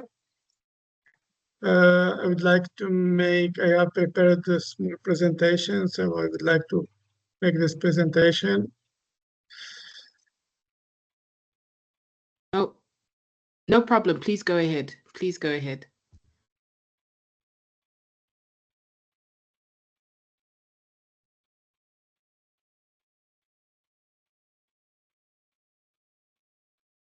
Okay. Okay. Perfect. So the idea of Qubitron AI is to provide innovative solutions based on quantum computing and AI. The founders of Qubitron AI are myself. I am a high energy and theoretical physicist. I have also published works on quantum physics and at different levels. The second co-founder and CEO is Marwan Salhi. He's a former student of mine. He prepared a PhD at the University of Tennessee, and he also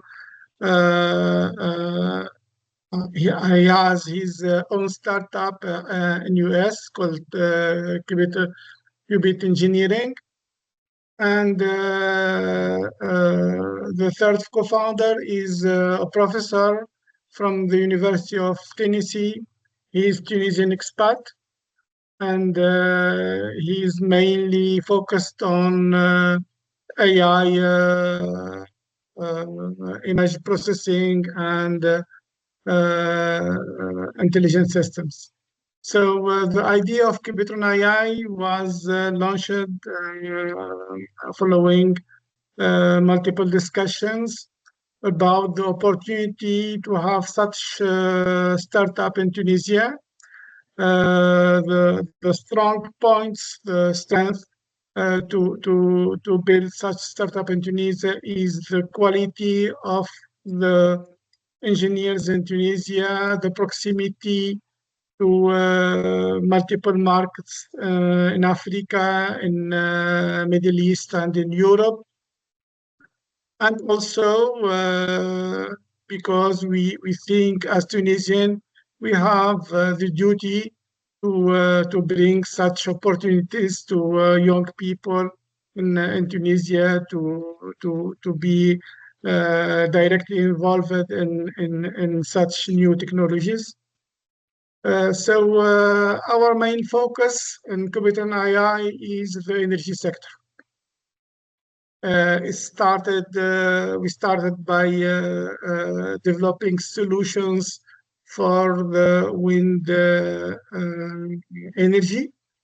The idea was to use quantum annealing to optimize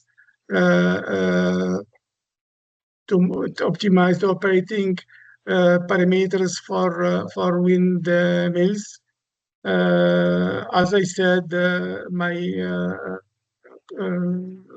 partners are in US, and they have also developed similar solutions, but to address other problems in the wind sector. Our objective was to enhance the wind turbine efficiency and lifespan, enable also seamless integration into operational wind farms, and to set new industry standards for dynamic wind farms management using the power of quantum computing and AI. So we have developed an MVP called Qubit Flow that address such objectives, and we have tried to unlock and to address this important and difficult problem using both quantum and AI. Especially for quantum, we use the quantum annealing technology based on D-Wave computers. As I said, the objectives of such solution is to increase the energy output from a wind farm based on SIS-based optimization platform, and that also has a positive impact on the environment by reducing the CO2 emission. So that was our first try. We have also progressing work in nuclear sector. I have also the background of nuclear scientist, and I have managed the Nuclear Research Center in Tunisia, and I have identified some problems that could be efficiently addressed by quantum computing. One of the hardest problem in the nuclear industry was the optimization of the loading and reloading of fuel rods in the core of a nuclear power plant. This is a very hard combinatorial problem and suits very well with quantum technology. So the idea is to find the optimal configuration to address multiple objectives, maximizing power yield, enhancing safety, and also keep an operability which is within the required standards. And we have developed a first algorithm, a first QUBO, that gives good results to improve all these factors that we could find the optimal arrangement based on the previous requirements. We could also address multiple, brands of core of nuclear reactors. And recently, we developed also in collaboration with the startup in US, a power grid solution that optimized the design and the management of the power grid by addressing up to 20,000 parameters. That is a very large power grid. it's the size of a national power grid within an electrified country. So we address both production and users' needs in the grid in real time. So the solution was mainly based on quantum enhanced AI, and we reached very good results compared to the results of the industry. So we can predict in real time the operational parameters of the grid. As you see, we have made the training on 13,000 nodes grid using data from US. Professor Trabelsi, I'm and sorry. I'm sorry to interrupt you, Yes. Professor. We're running out of time. So I wanted to ask if Yes. it would be possible if you could quickly maybe just share very, very quickly about SpinQ Africa. We've got about a minute to Okay. 2 minutes maximum. And then I think we need to plan a proper webinar because this is such rich insight, like it's such rich content that you're sharing. So it'd be great for us to plan a webinar. Okay. But if you could share about SpinQ, that would be incredible. Okay. SpinQ SpinQ Africa was a result of discussion with SpinQ, which is a company, a Chinese company, producing quantum hardware for education and also for research to bring this technology to African continent with conditions that are that take into account also the financial aspects in the African countries. So we negotiated a partnership that allow university based in Africa to have labs with quantum devices, with the real quantum devices, but limited to up to 3 qubits. That could be the base of education labs in African universities.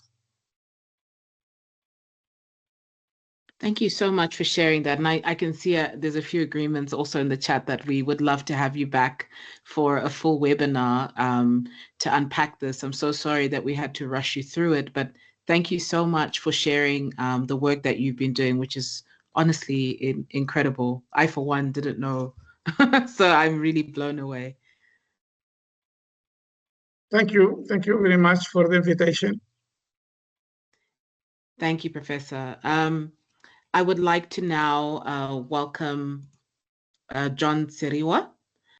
Professor, also, just so you know, there's a few questions for you in the chat. So if you can look in the chat, and if you have time to answer and type out your questions, your answers in the chat, please do, because you do have quite a bit of engagement there. Okay, thank you. Thank you. John Tseriwa.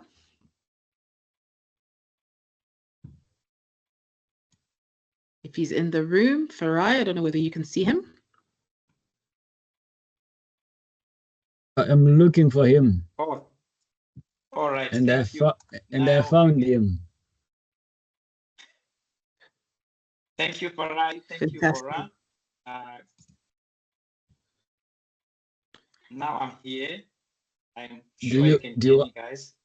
Do you want to do a presentation? Do you have a presentation, or do you want to have a conversation? I want to have a conversation. I don't have a presentation. Sounds okay. Good.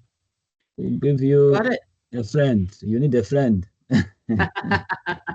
I am your quantum all friend. The time. I'm your AQC buddy.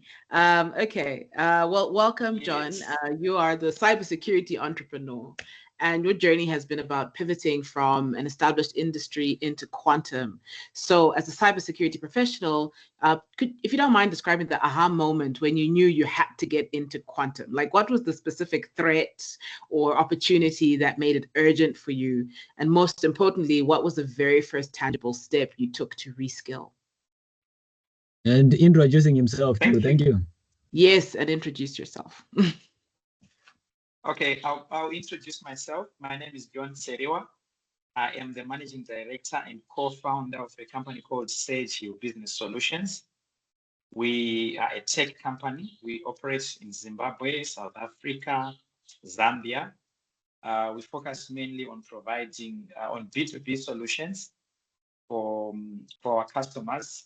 These are solutions that include privilege access management, data loss prevention solutions. We've got quite a suite of solutions for all industries, government departments, financial services sector, insurance industry. So I've been with Cybersecurity since 2017, and we have done quite a lot of work in the cybersecurity landscape. The aha moment, Aura, sometime in 2023, I knew there was quantum computing, but one of my workmates said to me, John, I was writing already for the Sunday Mail Zimbabwe every Sunday. He said, please write something about quantum computing. I said, the information that I have about quantum computing is not enough to have an article. My background is not in physics. I am from information science. So he said, no, just try it and see how it goes. So there I was. After some reading, I then wrote my article. That article went viral across the globe. That's when I started to know a lot of people from Africa Tech Festival, from Farai.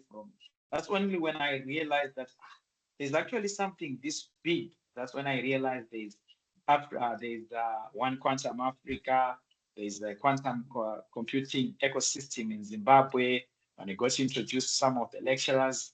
But then now when I saw that this was actually a very serious thing, that's when I spoke to my team and said, no, we need to look into this more. And on more research and more studying, that's when we came across post-quantum cryptography. Someone was speaking about earlier, still now or harvest now in decrypt later, which are the threats of quantum computing to the current algorithms that we're using to secure everything that we hold dear today. Our emails, our everything that we hold dear. There's that day which would be called the Q day, when there is a quantum computer that is powerful enough to break all these algorithms and all hell be made loose. So that's how I got into this quantum computing, and because of that, it has really been a challenge to me. I've been challenged a lot because I'm invited to speak at conferences as an expert on quantum computing, whereas I'm in cybersecurity. So it's the intersection between cybersecurity and quantum computing. So it's talking to CISOs, CIOs, and their migration strategy, their plan on how they can move from just looking at the threats that are there today.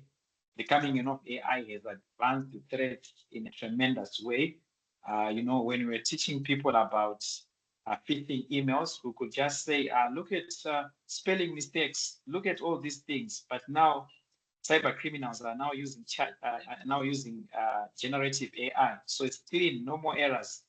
The advantages that we have in the emerging techies are also being used to our disadvantage by the cyber threat actors. So as a result, what we are doing is to build an ecosystem in Africa, awareness.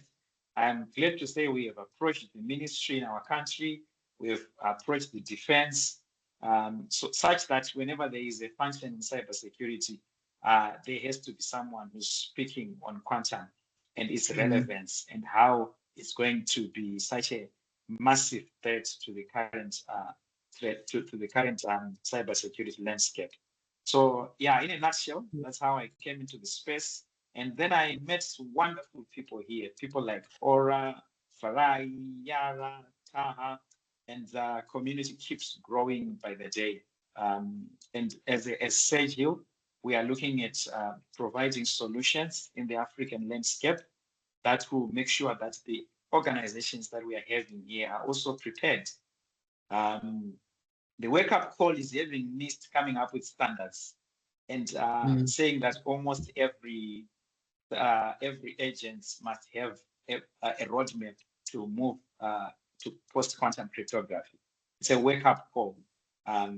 We're not going to threaten our customers to say, if you don't move to PQC, are finished. We will then have to them sit down and have an inventory of their current landscape and how they can move on to post-quantum cryptography. I know we have run out of time, so Laura. Thank you so much. You actually did answer my next question, which was going to be about how do you sell a quantum security solution to a skeptical African CIO who has 99 other fires to put out? And, do you lead with the quantum apocalypse threat, like it's all over, or, do you frame it as manageable or near term? And that offers some kind of a competitive advantage. So I feel like you partially did answer that question.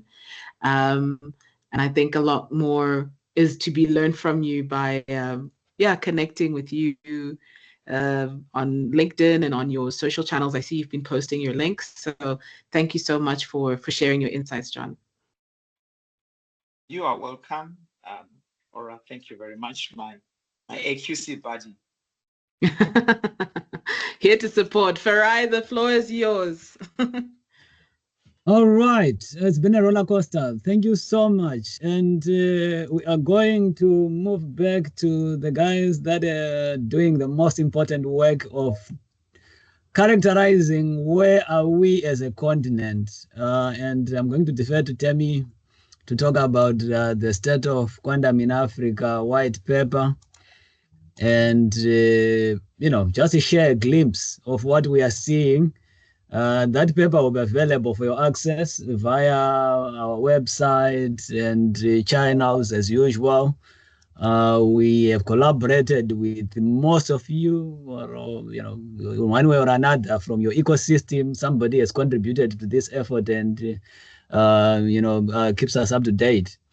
If ever there are any, because it's a draft, so we are going to release it to you as a draft. If there are any errors, we are missing something from your ecosystem, please let us know.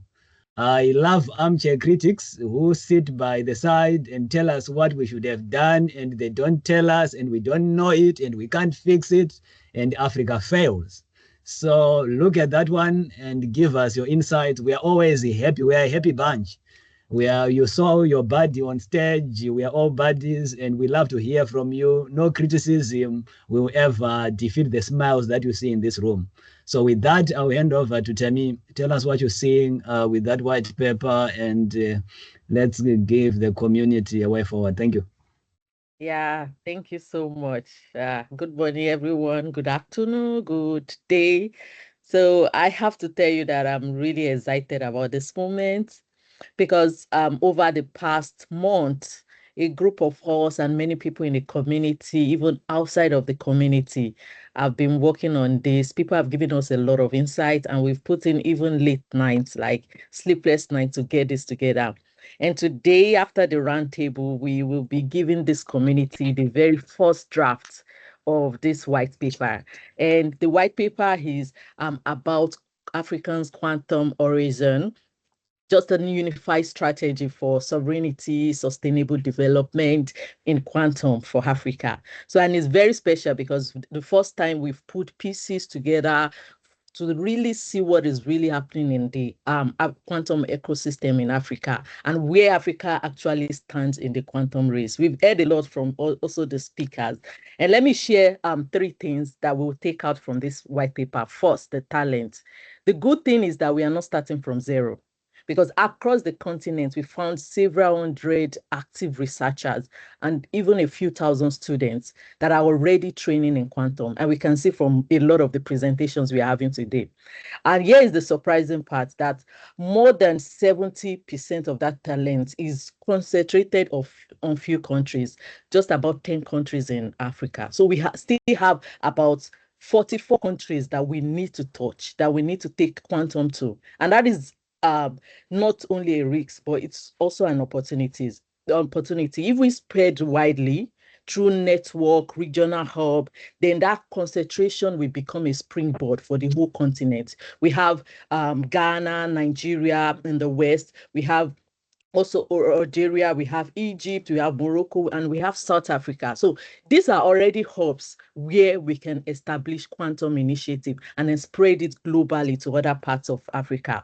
And second is the policy and funding. So this one, it's very hard because on the average, African countries spend less than 0.5% of their GDP on research and development. We focus more on entertainment and things like that, and little is really, really going into the research and development in Africa. And that's even below the AU's own target, 1% target, and even way below the global average of 2%. And it's not just about the money. It's about the sovereignty, because without bigger investment, we will always depend on others for the technology that would have helped us in terms of security, competitiveness in this 21st century. So, but here's the opportunity. We are trying to frame a quantum as a flagship project, such that we are directly tying it to things that our leaders already care about, like cybersecurity, election, critical infrastructure, medical infrastructure, and many important things that governments are really putting their money to. So we are telling them that quantum will help us solve these problems that you care about. So the government sees the benefit of investing more in quantum because they know investing in quantum means solving this problem they already care about. So the third is the map. So, and for the first time, we mapped the quantum ecosystem across Africa. We got input for a lot of professors, including Professor Younes, where we mapped like the quantum ecosystem in Africa. And the story tells something very powerful.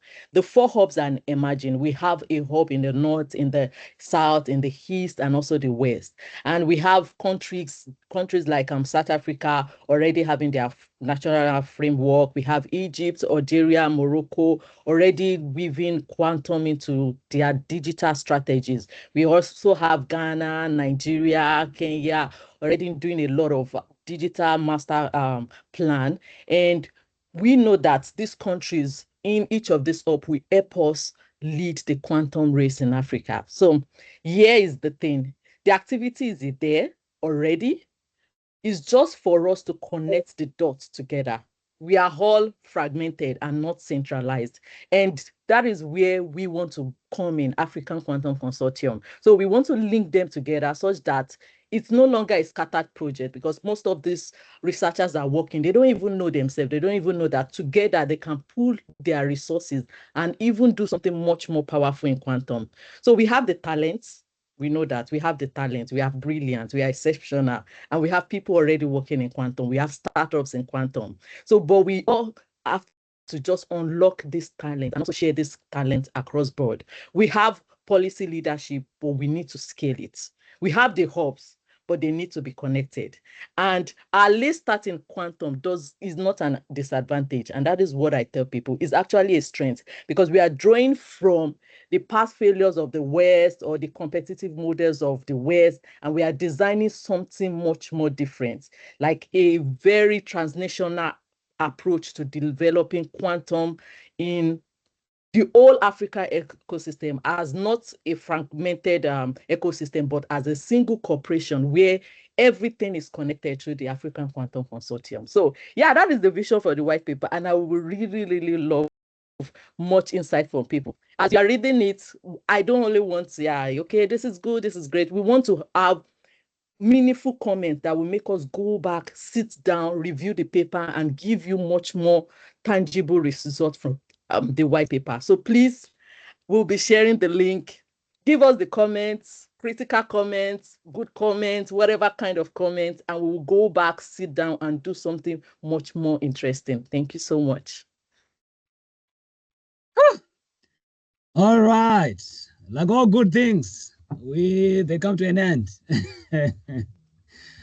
Thank you so much, Africa.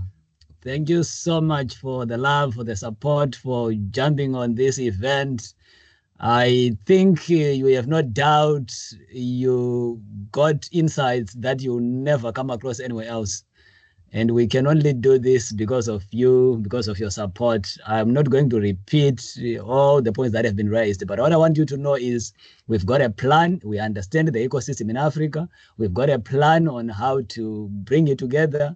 We've got a plan on what to do with it when it comes together. We've got a plan on how to find money to make things work in that ecosystem. We've got a plan of building a quantum economy in Africa. What comes after the white paper is going to be a quantum strategy where we tell you in figures and in numbers and in people and in value in terms of what we can do on the ground in Africa. So we are not a talk show. We are not a conference. We don't bring you here in order to just share knowledge and, we love it when we provide a platform where people shine, where people from Africa shine, solutions shine, initiatives shine, and we learn from each other. But we love it when we act on the ground.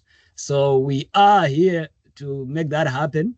We are going to send you follow-up emails with updates on the community. I hope you got links from the chat on where to go, where to find us, how to stay plugged in. I hope you do the right thing and you come over there. When we get to be united and to work together, we become stronger. We are your power. If you support us to be powerful, we are going to bring opportunities to you. We are going to build your economies, improve your communities, give you resources, give you a market, give you jobs, give you internships, give your children, grandchildren the pride of being in Africa. We want them to leave Africa because it's an option to them to go and explore the world and be expatriates, not as immigrants. We want them to be proud of where they come from. We have everything. Everybody else here who came here told you we have everything we need on the continent, including even the money. So I don't know what we are waiting for, but I guess we are the people we have been waiting for, and we are the people who are going to make it happen. And the AQC is your place of action. So let us know what you can do. If you're a founder, if you're an investor, if you're in academia, if you're in government, if you are in STEM-based organizations, this is your first move. Our hand is open. We are ready to engage and partner, and we will be meeting you on other platforms that we have made available for this conversation to keep going and to keep the momentum going. So we did not gather here to ask what the world will do for Africa. We showed you the plan. We showed you the baseline to say where do we start and what should we do starting today in order to go there where we want to go. We shared with you about the white paper means that we have got a baseline understanding and all the next steps. So the work starts now. Thank you so much. And connect with each other, connect with the community that we are building. Let's stay closer to the fire. Let's talk to each other. We showed you that our capacity is fragmented. It is strength that is scattered and it is going to go to waste if we don't catalyze and bring it together and then catalyze what we can build together as we go. Thank you so much. With that, this event has reached its end like every other good thing. But we were so happy, and we thank you for joining us. I know it's been it's a roundtable, so it has to happen for this time because it happens once in 3 months. So we will share a link. There's a roundtable in December. We'll share a link as well. You will love that one. We are bringing together the Quantum Circle, another initiative of ours, which brings the women who do quantum in Africa on the stage. You will learn about many people who are doing amazing things you don't even know. Just like you met some other people here whom you didn't even know are working on things like startups, like, understand the ecosystem the way that you found it today. So the link is going to follow. When you follow up email, I think links were also shared by the team over there. But yeah, Women Leading Africa coming December 12th. Pre-register, share with your communities. Let's do it again and let's do it better, 5 times better this time. Thank you. Yeah, group screenshots. Okay, I heard that if you've got a video and you wanted to get that happening, yeah, you could show your video. Then the team is going to grab some assets, digital assets. We need to share about our community. So if you are free to show your video and show your face and get on camera, lights, action, let's get it happening. Thank you.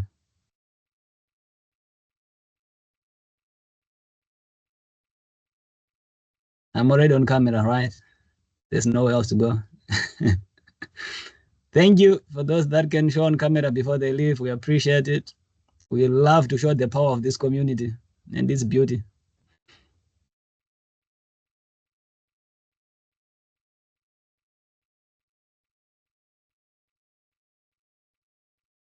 All right, Atadana, let us know what to do and when to do it, and let us know when you're done. Thank you.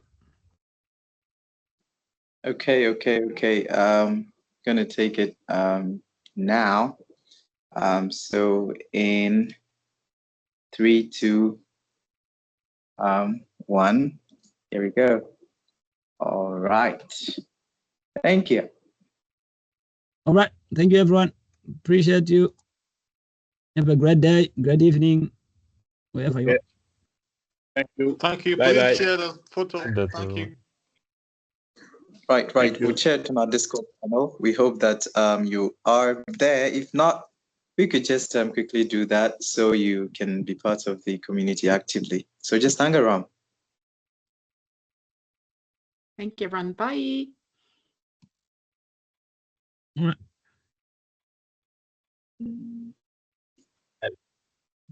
If we can have that, okay.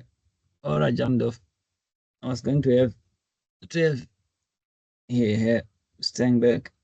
Let's see. If we can have the team, Atadana, Omar, Jamie, staying behind for a moment, if you do. Have a moment, yeah.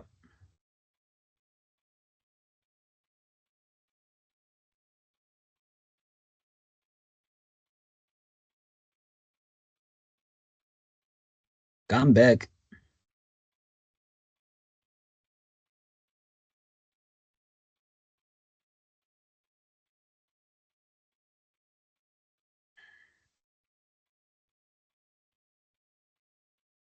All right. Oh, Sipe, how is Australia? Thank you for joining. I know the time zone is wild. I hope you're not at work. Hi, Sipepi Lengue, how are you? And Phil, please, let's have a conversation. We can all be talking about anything. It's an open platform. I'm going to stop the recording now so that we can, let's see. Yeah. Okay. That's that.